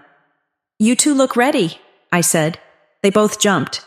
They turned around, guilt flashing across their faces like lightning. "Stella," Marissa said, her hand fluttering to her chest. "You scared us." "Did I?" I asked. I looked at Gavin. I looked at his hand, which was hovering near the small of her back. I did not mean to interrupt. "We were just waiting for you," Gavin said, pulling his hand away. "And your parents?" "Well," I said, gesturing to the dining room. "The table is ready. Let us go sit down. I am dying to hear what everyone has to say." I walked past them, my red dress swishing against their blue ones. I led the way to the table where my marriage would end, and I did not look back. The appetizers arrived: tuna tartare for Gavin, a shrimp cocktail for my father, and a heavy, suffocating silence for me. The restaurant was humming with the energy of a Saturday night in Charleston. Silverware chimed against china, laughter erupted from the bar, and the low murmur of conversations created a privacy screen of white noise. But at our table, the air was thick enough to choke on. My father, Robert, decided to break the tension by doing what he always did. He retreated into the past. He launched into the story of how he met my mother 35 years ago at a mixer for the Junior League. It was a story I had heard at least 100 times. I knew every beat, every pause for effect, every exaggerated detail about the dress she was wearing. She walked in, my father said, gesturing with his fork, and the whole room just stopped. I turned to my buddy Dave and said, "That is the woman I am going to marry." Just like that, I knew. My mother, Ellen, smiled. It was her stage smile, radiant and practiced. She reached out and squeezed his hand. "And you spilled your drink on my shoes 5 minutes later," she added, playing her part in the duet. "I did," my father chuckled. "But we stuck it out. That is the secret. You see, you make a mess. You clean it up, and you move forward. You do not walk away when things get messy. You stick together." He looked directly at me when he said it. His eyes were hard, boring into mine. It was not a reminiscence. It was a directive. Stick together. He was laying the groundwork, pouring the concrete for the bunker they expected me to live in. I took a sip of my water. I did not smile. I did not nod. I sat in my red dress, a drop of blood in a sea of navy and powder blue, and I watched them perform. Gavin was eating quickly, his eyes darting around the room. He was nervous. He checked his watch. He checked his phone under the table. He was likely wondering why the email confirmation for the refinance loan hadn't come through yet. He was probably doing the math in his head, calculating how he was going to pay for this dinner if his credit card was declined. Marissa was barely touching her food. She kept looking at our mother, exchanging quick, terrified glances. It was the look of a child waiting for the principal to call her name. The main courses came and went. I cut my steak into precise, small squares. I chewed. I swallowed. I offered nothing. Then came dessert. The waiter placed a large chocolate soufflé in the center of the table to share. He refilled the champagne flutes. To the happy couple, the waiter said cheerfully before retreating. Gavin cleared his throat. He pushed his chair back and stood up. He did not look at me. He looked at my parents. "Actually," Gavin said, his voice catching slightly before finding its strength. "We have another toast to make." This was it. The script was entering its climax. Marissa stood up next to him. She did not look at me either. She looked down at the tablecloth, her hand trembling slightly as she reached out and took Gavin's hand. "We did not want to overshadow the anniversary," Gavin said, gaining confidence. "But Robert, like you said, family is about the future. It is about growing together." He turned to Marissa. He placed his other hand on her stomach. It was a gentle, reverent touch. "We are expecting," Gavin announced. For a heartbeat, there was silence. But it was not the silence of shock. It was the silence of a cue being hit. Oh, my mother cried out. Before I could even blink, before I could feign a gasp or drop my fork, my mother was out of her chair. She rushed around the table and enveloped Marissa in a hug. "Oh, my baby," she sobbed. "Oh, this is wonderful, a miracle." My father stood up and clapped Gavin on the back, shaking his hand vigorously. "Congratulations. Son, that is just incredible news. A new generation." I sat there, frozen, not because I was surprised by the news, but because I was stunned by the reaction time. My mother had hugged Marissa immediately. There was no moment of confusion. There was no glancing at me, the wife, to see if I was okay. There was no question of how or when they already knew. They had known before they walked into this restaurant. They had probably known for weeks. This entire dinner, this charade of an anniversary, was just a theatrical production designed to corner me into acceptance. They thought if they did it in public, surrounded by champagne and family values, I would be forced to smile and play along. They thought I would be too polite to make a scene. My father raised his glass high. To the family he boomed, his face flushed with the relief of finally having the secret out in the open. To the Greens, we face challenges, but we overcome them. We stick together, no matter what. "Stick together," Gavin echoed, raising his glass. "Stick together," my mother whispered, wiping her tears. They all drank. I did not touch my glass. I placed my hands flat on the table. The cool linen felt grounding against my palms. "So," I said. My voice was not loud, but it cut through their celebration like a razor wire. They stopped. The glasses lowered. 4 pairs of eyes turned to me. Everyone knew. I stated, "It was not a question." My mother flinched. She looked at my father, then back at me. "Stella, honey, answer me." I said, "How long have you known? A week, a month since the day she moved into my house." My mother sighed. A sound of dramatic martyrdom. "We have known for a little while. Yes, Marissa came to us. She was scared. She did not want to hurt you. It is a complicated situation." "Stella, matters of the heart are rarely simple. Matters of the heart." I repeated, "I did not mean for this to happen." "Stella," Marissa sobbed. The tears started flowing instantly. "I swear, I love you. But Gavin and we just connected.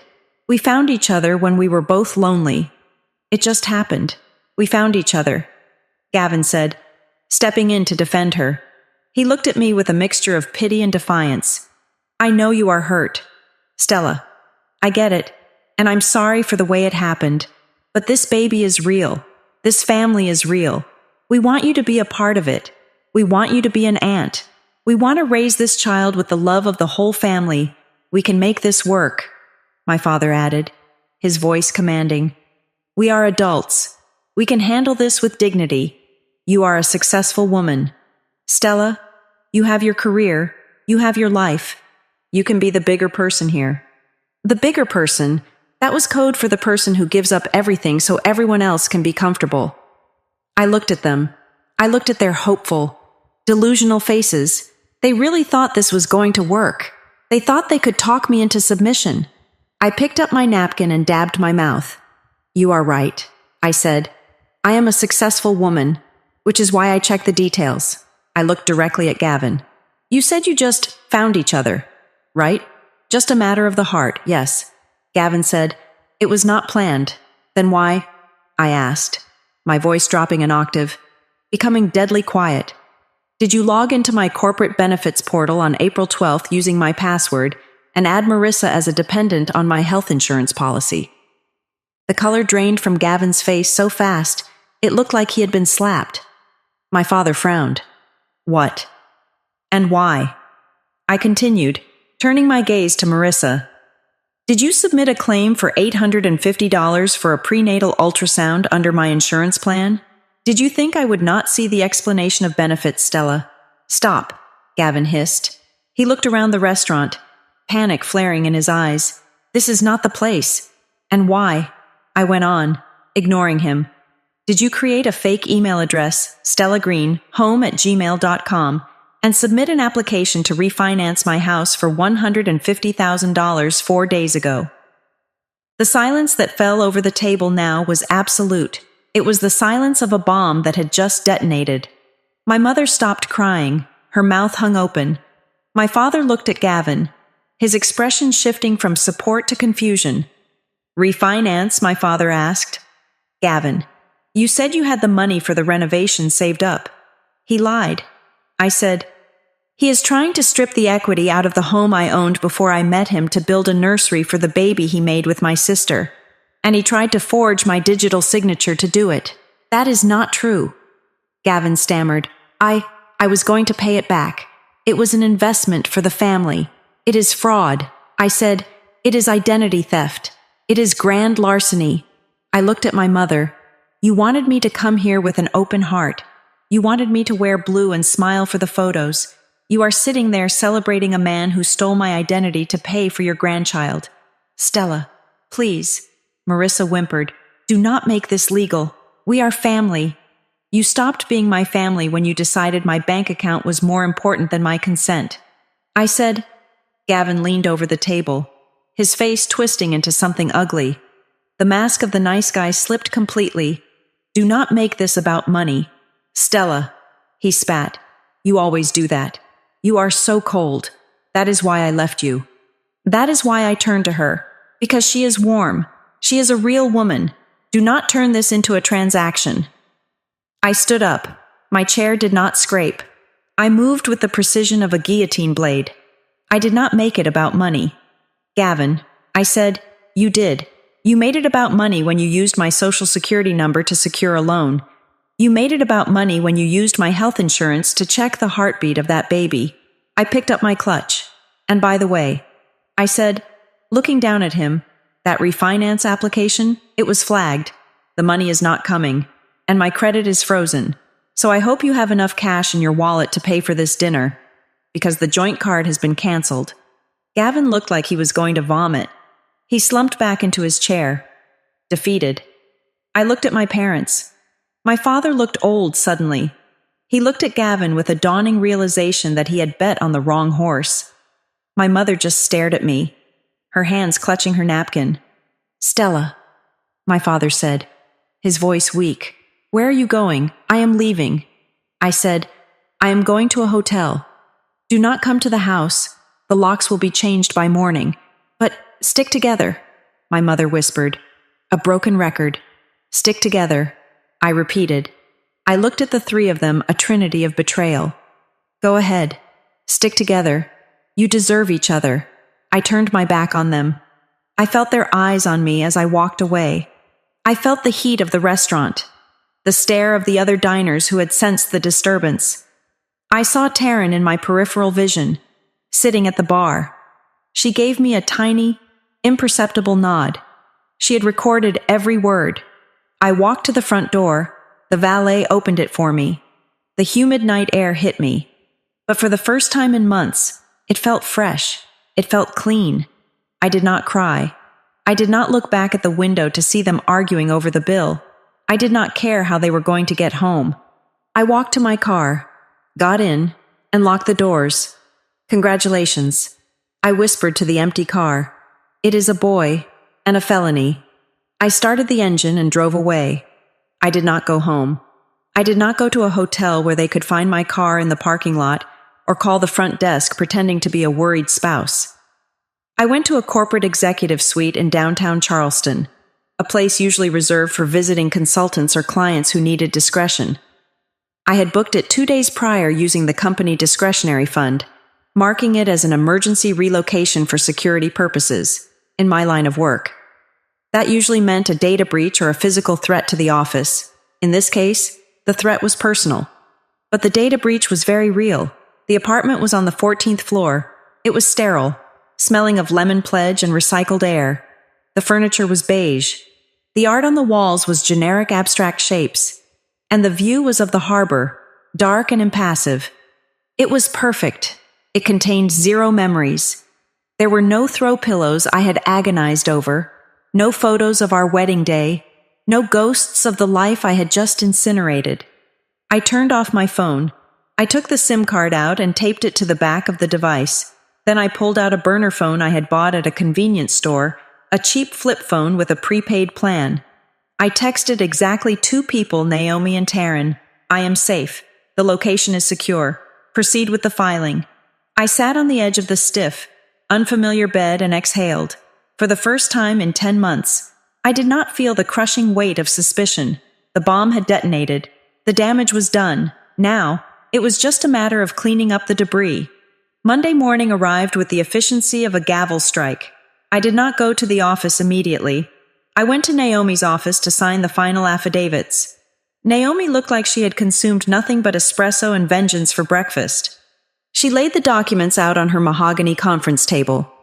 "The petition for divorce is filed," she said, her pen hovering over the signature line, "Irreconcilable differences," with a sub-filing for financial malfeasance.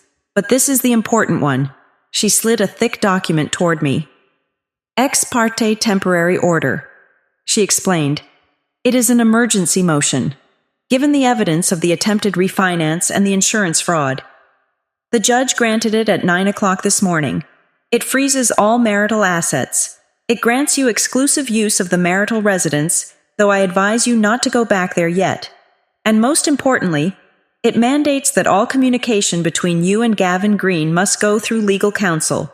If he calls you, he is in contempt. If he texts you, he is in contempt. If he shows up at your office, he gets arrested." I signed the papers. My signature was steady. "What about his access to money?" I asked. "He has none," Naomi said simply. "We froze the joint accounts. You removed him from the credit cards. Unless he has a stash of cash under a mattress, he cannot buy a cup of coffee this morning without his card declining." "He has a truck," I said, "and tools. He can sell them."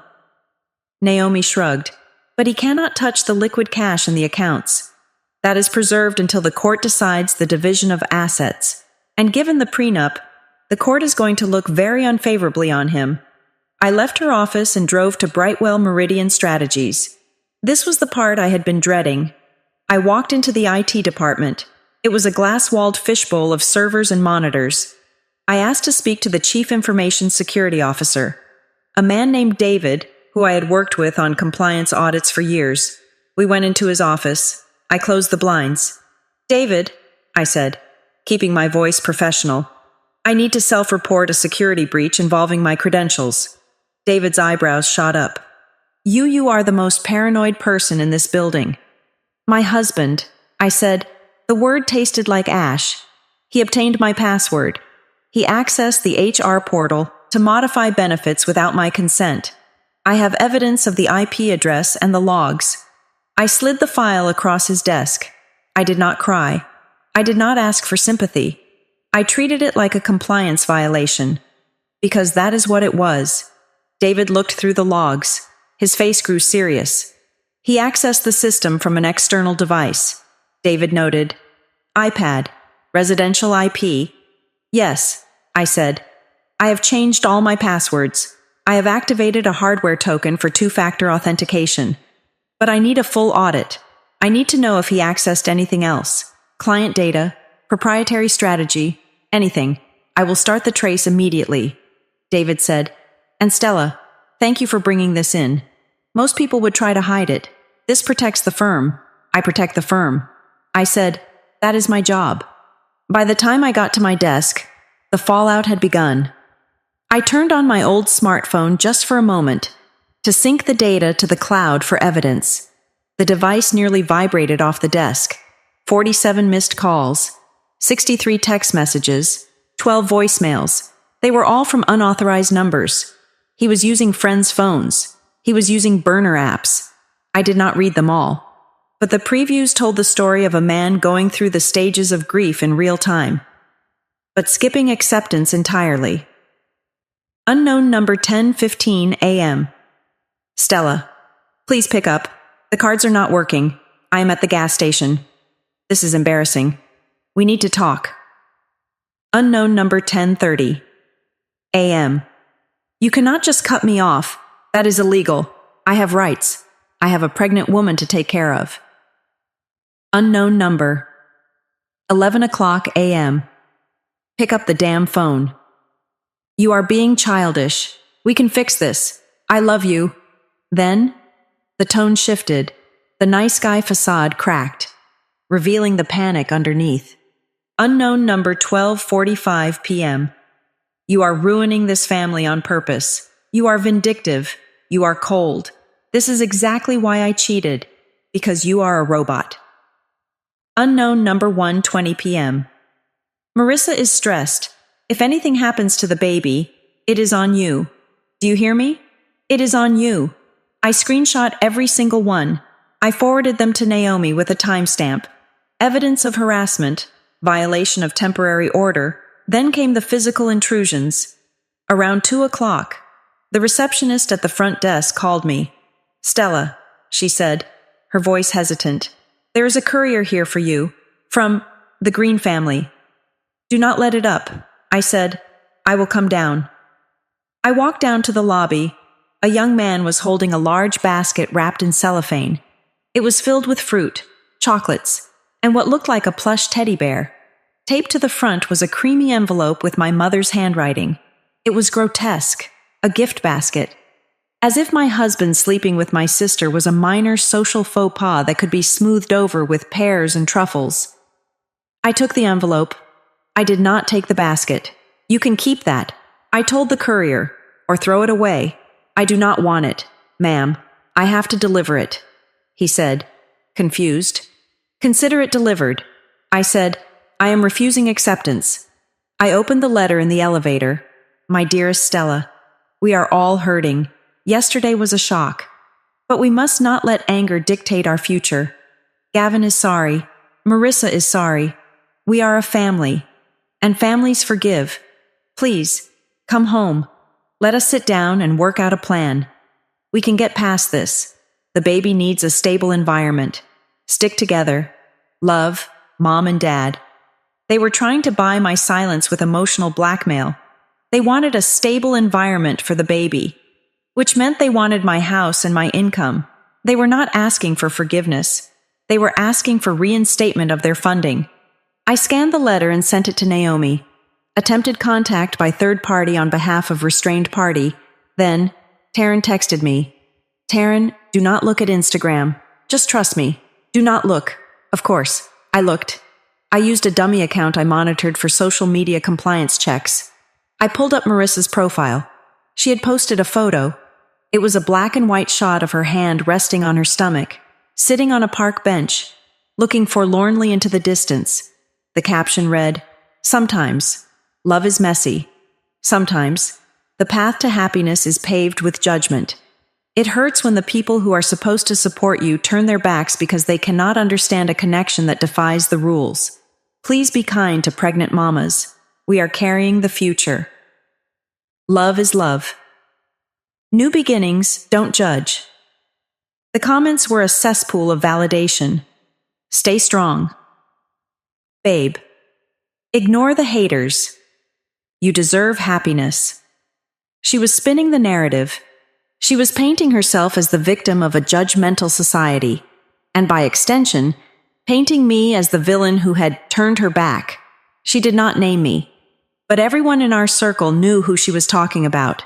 She was leveraging her pregnancy to gain social capital, while I was sitting in a sterile office auditing my own life. I felt a surge of nausea. The audacity was breathtaking. She was living in my house, presumably, until the eviction notice hit, sleeping with my husband, and using social media to solicit sympathy for her struggle. I did not comment. I did not post a rebuttal.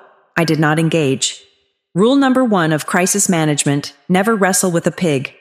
You both get dirty, and the pig likes it. I forwarded the screenshots to Naomi. Public defamation, emotional distress, add it to the file. Naomi replied instantly. Drafting a cease and desist. It will go out via courier within the hour. If she posts one more cryptic status, we sue her for alienation of affection, even though it is hard to prove. The threat will shut her up. The rest of the week was a blur of silence and noise. The silence of my isolation in the apartment, and the noise of the digital barrage coming from Gavin. He tried to call my office line. I had IT block the number. He tried to email my work address. The filter caught it. He tried to Venmo me $1 just to send a message in the memo line. Please talk to me. I blocked him on Venmo. I was erasing him. I was scrubbing him from my existence with the ruthless efficiency of a hard drive wipe. But the real blow, the one that turned this from a tragic drama into a criminal investigation, came on Friday. David from IT called me back down to his office. Stella, he said. He was not sitting behind his desk this time. He was standing, looking at a large monitor on the wall. Close the door. I closed it. My heart started to thump. What did you find? We did a forensic analysis of the access logs during the times you indicated. David said, you were right. He accessed the benefits portal on April 12th. But that is not all he did. He pointed to a string of code on the screen. He was logged in for 45 minutes. David said, he spent 10 minutes on the HR portal. He spent the other 35 minutes in your Outlook archive and the company's internal document repository. My email, I asked. What was he looking for? Love letters. Evidence of me cheating? No. David said, he was running keyword searches. He clicked a button, and a list of search terms appeared on the screen. Loan agreement template, promissory note, power of attorney, signature authority, life insurance, beneficiary change form. I stared at the words. The air in the room seemed to vanish. He was not just looking for insurance, David said, his voice grave. He was downloading legal templates. He downloaded 3 different loan agreement forms and a durable power of attorney template. I felt cold, bone-deep cold. Why, I whispered. Stella, David said gently, if he had a power of attorney with your forged signature, he would not need you to sign a refinance application. He could do it himself. He could empty your 401k. He could sell your stocks. He could take out lines of credit in your name without you ever getting a notification. The realization hit me like a physical blow. The refinance application I saw was just the tip of the iceberg. That was Plan B. Plan A was to get the legal authority to become me. He wasn't just trying to pay for a baby. He was preparing to completely liquidate my identity. He was going to consume my financial existence to fund his new life with Marissa. Did he execute any of them, I asked? We cannot tell what he did with the files once he downloaded them, David said, but he has them. And he was searching for life insurance beneficiary. Stella, check your policy. I scrambled for my phone. I logged into the provider app. My hands were shaking so hard, I mistyped my password twice. I got in. I clicked on beneficiaries. It still said Gavin Green, 100%. But there was a draft saved in the system, modified on April 12th. The draft proposed changing the beneficiary to the Green Family Trust, an entity that did not exist yet. Or maybe it did. Maybe he had created it. He was going to kill me. I said, what? David looked alarmed, not physically. I corrected quickly. Though the thought had chilled me, financially, he was going to kill Stella Green. The entity. He was going to strip everything I worked for, hide it in a trust, and leave me with nothing but the debt. This is corporate espionage, David said. Technically, he stole proprietary company document templates. I have to involve legal. We have to file a police report for data theft. Do it, I said. File everything. I walked out of David's office. I did not feel fear anymore. I felt a terrifying clarity. This was not a marriage that went wrong. This was a long con.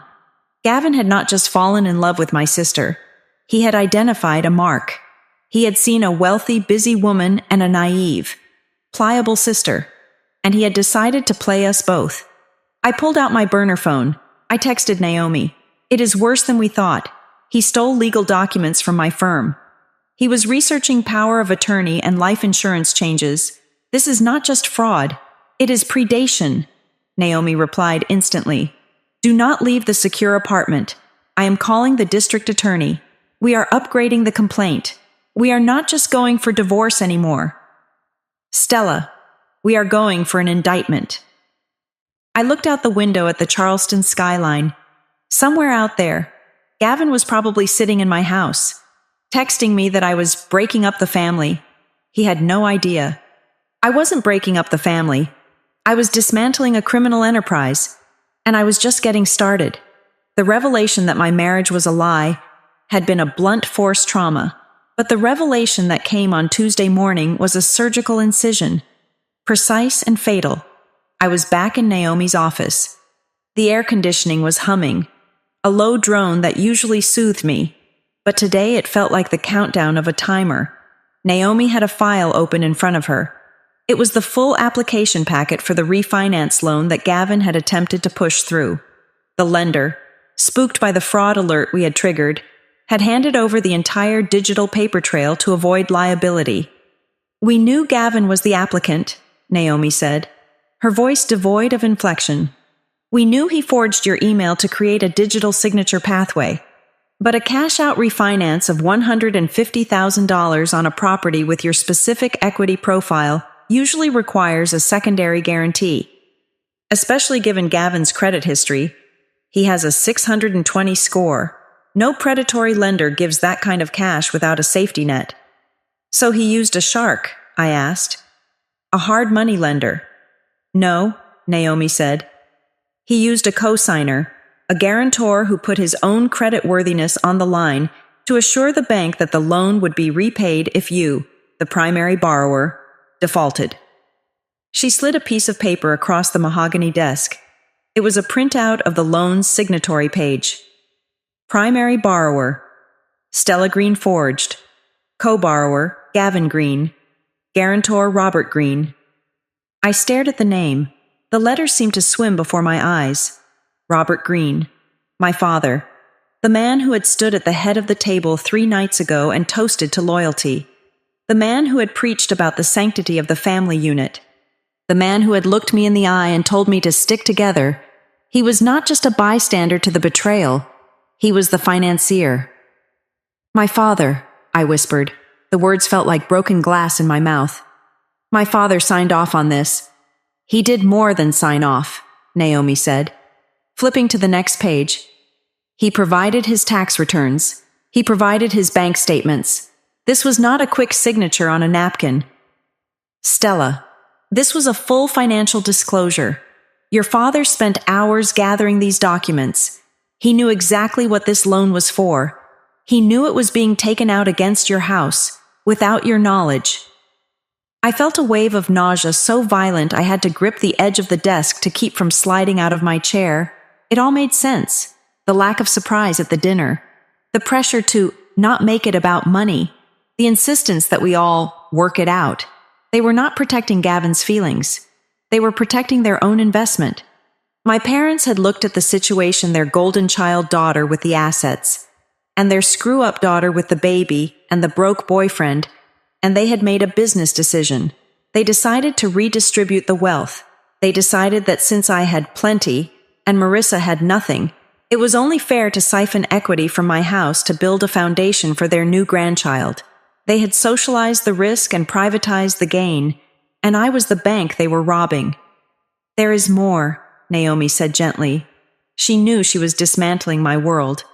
But she did not stop. She was a professional. "The loan application details the use of funds. It was not just for a nursery suite." She pointed to a paragraph in the addendum. "Purpose of loan, residential addition 400 square feet, and capital injection for Green Associates Construction, LLC. Green Associates," I read. "That is Gavin's company. He was going to use $50,000 for the addition," Naomi explained, "and $100,000 to recapitalize his business. He was using your house to fund his career revival, and your father was helping him do it because, presumably, they want Gavin to be a provider for Marissa." I sat back.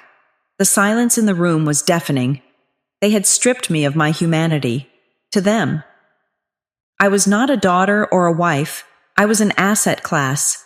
I was a resource to be mined. They saw my hard work, my late nights, my discipline, and they did not see my success. They saw a pool of money that belonged to the family to use as they saw fit. "I have the text messages too," Naomi said. "From the discovery subpoena we served to the phone carrier yesterday. Do you want to see them? Or should I just summarize?" "Show me," I said. "Show me everything." She handed me a tablet. It was a transcript of a text thread between Marissa and my mother, dated 2 weeks ago. Marissa: I feel sick about doing this behind her back. Mom, what if she finds out before the papers are signed? She will not find out. Gavin has the emails diverted. Just focus on the baby. Marissa: But it is her house. It feels like stealing. Mom: It is not stealing. Honey, it is borrowing. Stella has so much. She does not even use half that space. And once Gavin's business takes off, he will pay it back. Stella is strong. She always carries the burden. She will soften once she sees the baby. She always does. She always carries the burden. That was it. That was the epitaph of my relationship with my mother. She did not love me for who I was. She relied on me for what I could carry. I was the pack mule. I was the safety net. And because I was strong, they felt entitled to break my legs to make crutches for Marissa. What do we do? I asked. My voice was cold steel. We detonate it, Naomi said. I have already sent a formal notice to the title company and the lender. I informed them that the primary borrower's signature is a forgery and that the guarantor, your father, is party to a fraudulent application. The lender has frozen the file. They are opening an internal fraud investigation. And the title company, they have red flagged the deed, Naomi said with a shark-like grin. Nobody can sell, refinance, or transfer that property without a forensic identity verification. But here's the kicker, because your father signed a federal loan application knowing the primary borrower was unaware. He has technically committed bank fraud, and so has Gavin. Good, I said. Let them explain that to the FBI. I sent a courtesy copy of the fraud alert to Gavin's lawyer an hour ago. Naomi checked her watch. The fallout should be starting, right about now. As if on cue, my burner phone buzzed. It was a text from a new unknown number. Unknown. You need to call your father. Right now. He is hyperventilating. You are going to kill him. It was Gavin. I did not reply. 10 minutes later, another text. This time from Marissa's number. She must have borrowed a friend's phone since I had blocked hers. Marissa: Gavin said you called the cops on Dad. Are you insane? He was just trying to help us. He signed those papers to secure our future. How could you do this to him? They still did not get it. They were still operating under the delusion that helping the family was a valid defense for committing a felony. Then, the narrative started to fracture. According to the barrage of voicemails that Taryn, who was monitoring my main line, transcribed for me, the alliance was crumbling. Gavin was telling anyone who would listen that he was pressured into it. He claimed Marissa was hysterical about money, crying every night that they would be homeless, and that she forced him to find a way to get cash. He claimed he only forged the signature because he was under duress. Marissa, meanwhile, was telling my mother that Gavin had promised he would handle everything legally. She claimed she did not know about the forgery. She said Gavin told her I had agreed to the loan privately to help the baby.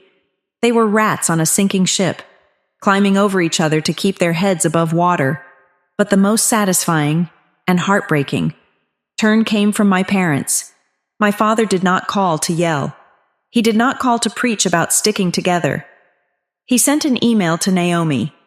Subject regarding the misunderstanding with the loan application. Dear Ms. Kessler, there seems to be a terrible confusion. I was under the impression that my daughter, Stella, was fully aware of the financial arrangement. I signed as a guarantor believing I was supporting a consensual family investment. If there was any irregularity with the signatures, I was not party to it.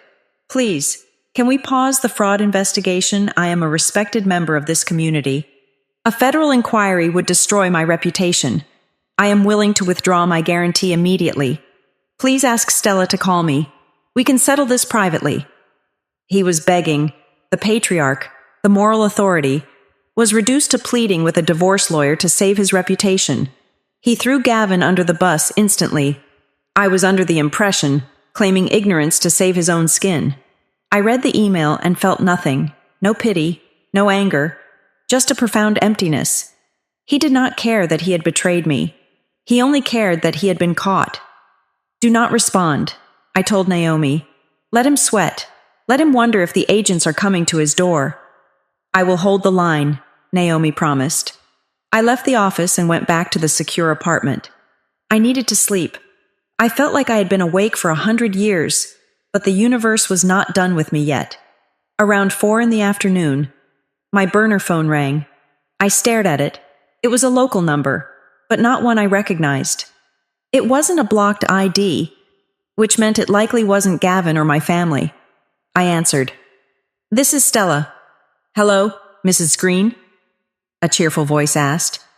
"This is Sarah from the Charleston Women's Wellness Center. I am calling regarding your follow-up appointment." My blood ran cold. "I do not have an appointment," I said. "Oh, I have you down right here," the receptionist said, "for next Tuesday at 10, and the doctor wanted to flag something regarding your blood work from the last visit. We noticed a discrepancy in the RH factor recorded in your chart versus the lab results coming back for the baby. We just need to verify your date of birth and social to make sure we do not have a mix-up." I closed my eyes. Marissa was using my name at the doctor. She wasn't just using my insurance. She was pretending to be me. She was walking into that clinic, presenting my insurance card, and answering to Mrs. Green, and now the medical records were getting mixed up. My medical history, my blood type, my allergies, my history was being overwritten by hers. "Sarah," I said, my voice trembling with suppressed rage, "I need you to listen to me very carefully. I am Stella Green, but I am not pregnant." There was a long silence on the other end. Excuse me," Sarah asked. "The person who has been coming to your clinic is not me." I said, "It is my sister, Marissa Lane. She has stolen my identity and my insurance card. You are treating an imposter." "Oh my God," Sarah gasped. "Ma'am, we have performed ultrasounds. We have prescribed medication." "I know," I said. "And I'm telling you now, if you bill my insurance one more time, I will include your clinic in the lawsuit for negligence. You need to flag that file as fraudulent immediately." I have to get the office manager," Sarah stammered. "Please hold." I hung up. I sat there, staring at the harbor. This was the mess my father had talked about cleaning up. But it wasn't a spilled drink. It was a criminal web that entangled hospitals, banks, and the federal government. And then the realization hit me. My parents, Gavin, Marissa. They were all frantic. They were calling, texting, emailing, but they weren't trying to reach me to apologize. They weren't trying to reach me to reconcile. They were trying to reach me because I was the only person who could make this go away.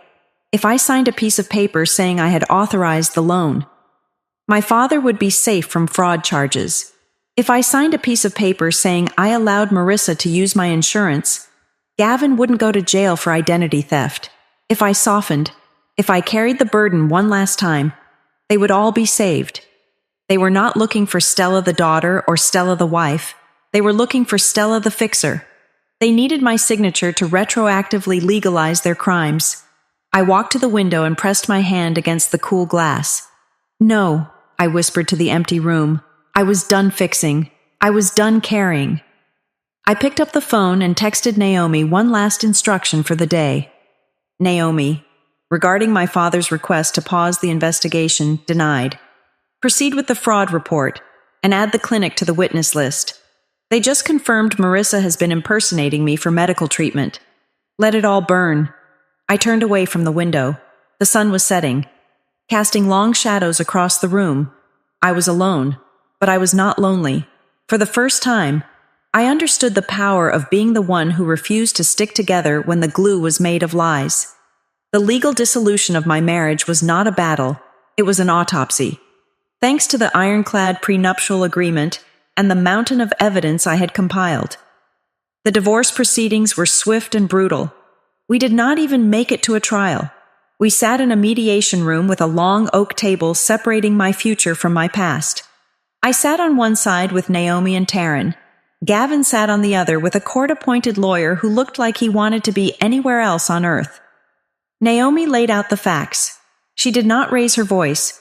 She simply pushed papers across the table, the proof of the unauthorized access to my corporate benefits, the logs of the stolen legal templates, The fraudulent refinance application with the forged digital signature pathway. The affidavit from the title company. The sworn statement from the medical clinic regarding the identity impersonation. Gavin looked smaller than I had ever seen him. He was wearing the same suit he had worn to our wedding, but now it hung loosely on his frame. He did not look at me. He stared at the wood grain of the table, his hands clasping and unclasping in a rhythm of anxiety. His lawyer reviewed the documents, sighed, and whispered something to Gavin. Gavin shook his head violently, but the lawyer placed a hand on his arm and whispered again, more sternly. "My client accepts the terms," the lawyer said finally. There was no negotiation. There was no division of assets because Gavin had forfeited his rights to marital appreciation the moment he committed financial malfeasance. The house remained mine. The retirement accounts remained mine. The car in my name remained mine. The judge signed the decree with a flourish.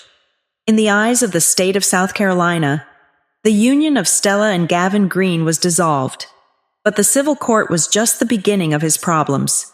The fraud investigation I had triggered with the lender had rippled outward like a shockwave. Banks talked to each other. Background check agencies talked to each other. When Gavin applied for a massive contract to renovate a historic hotel downtown, a job that was supposed to be his big break, and the launchpad for his new life, the developers ran a standard compliance check. They found the red flag on his credit report regarding the fraudulent loan attempt. They found the pending investigation for identity theft. They dropped him within 24 hours. Green Associates did not get a capital injection.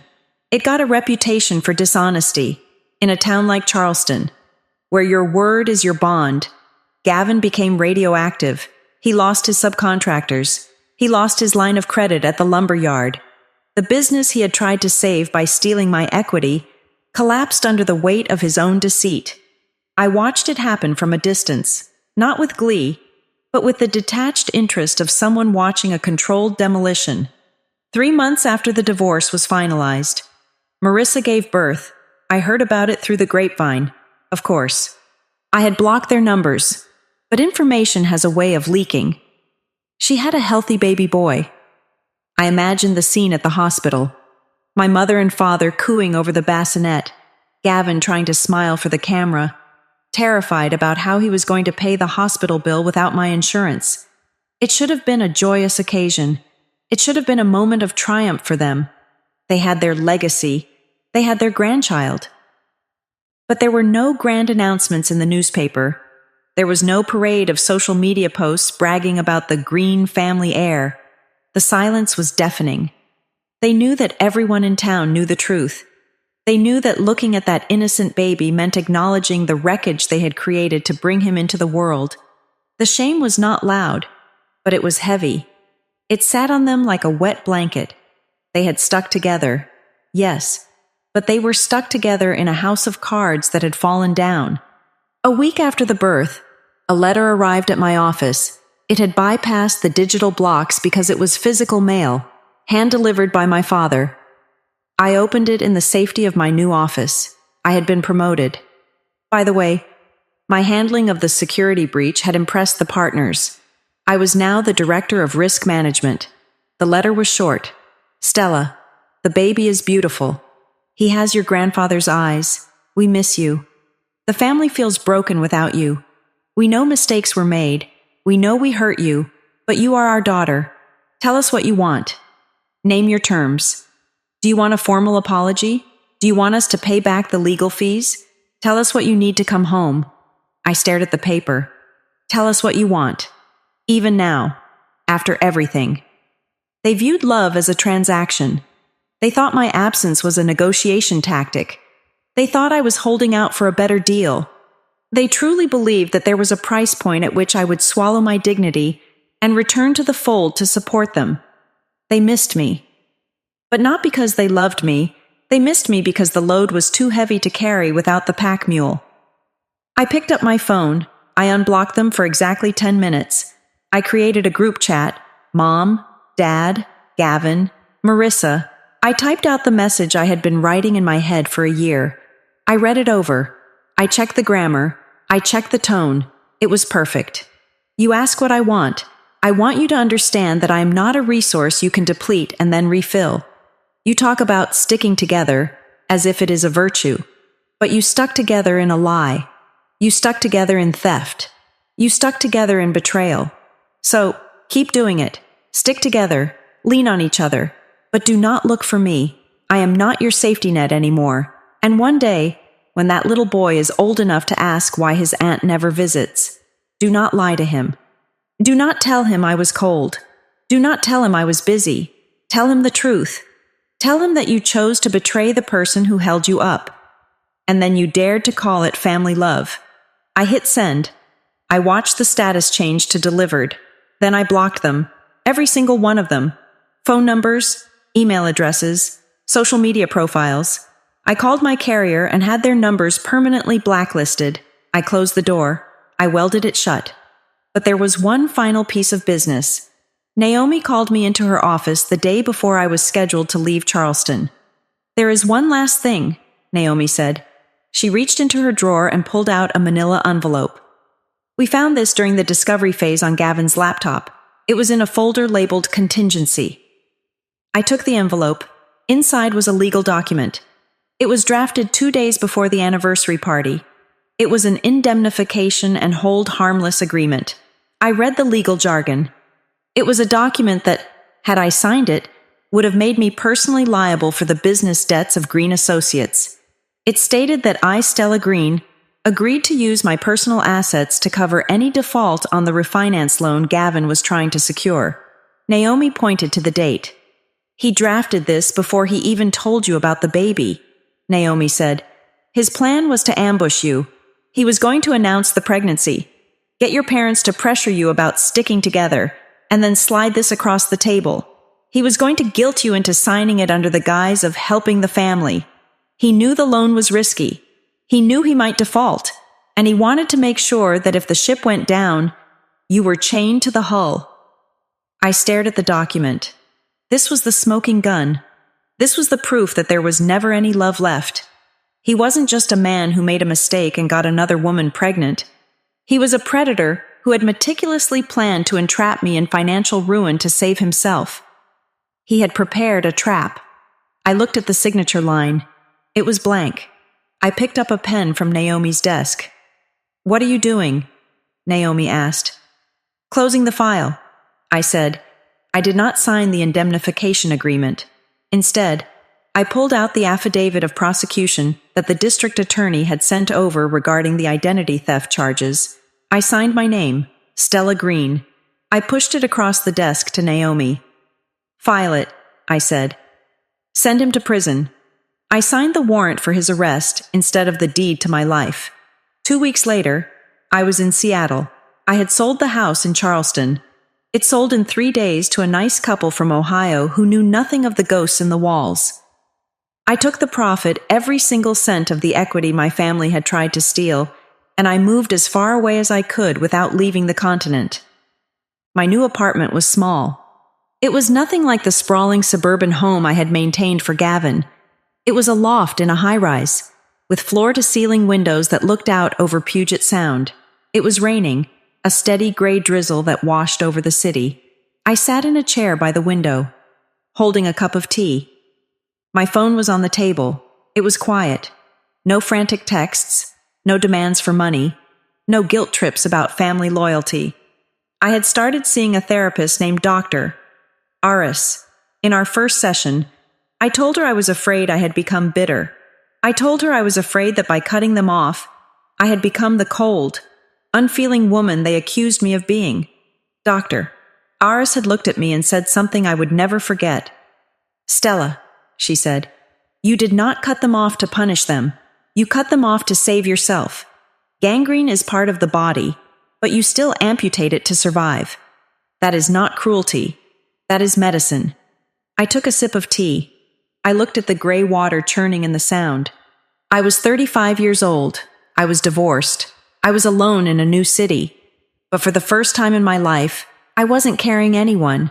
My shoulders felt light. My chest felt open. I took a deep breath. The air smelled of rain and salt and pine. It smelled clean. I was not a victim. I was not a wife. I was not a daughter. I was just Stella. And finally, that was enough. Thank you so much for listening to this story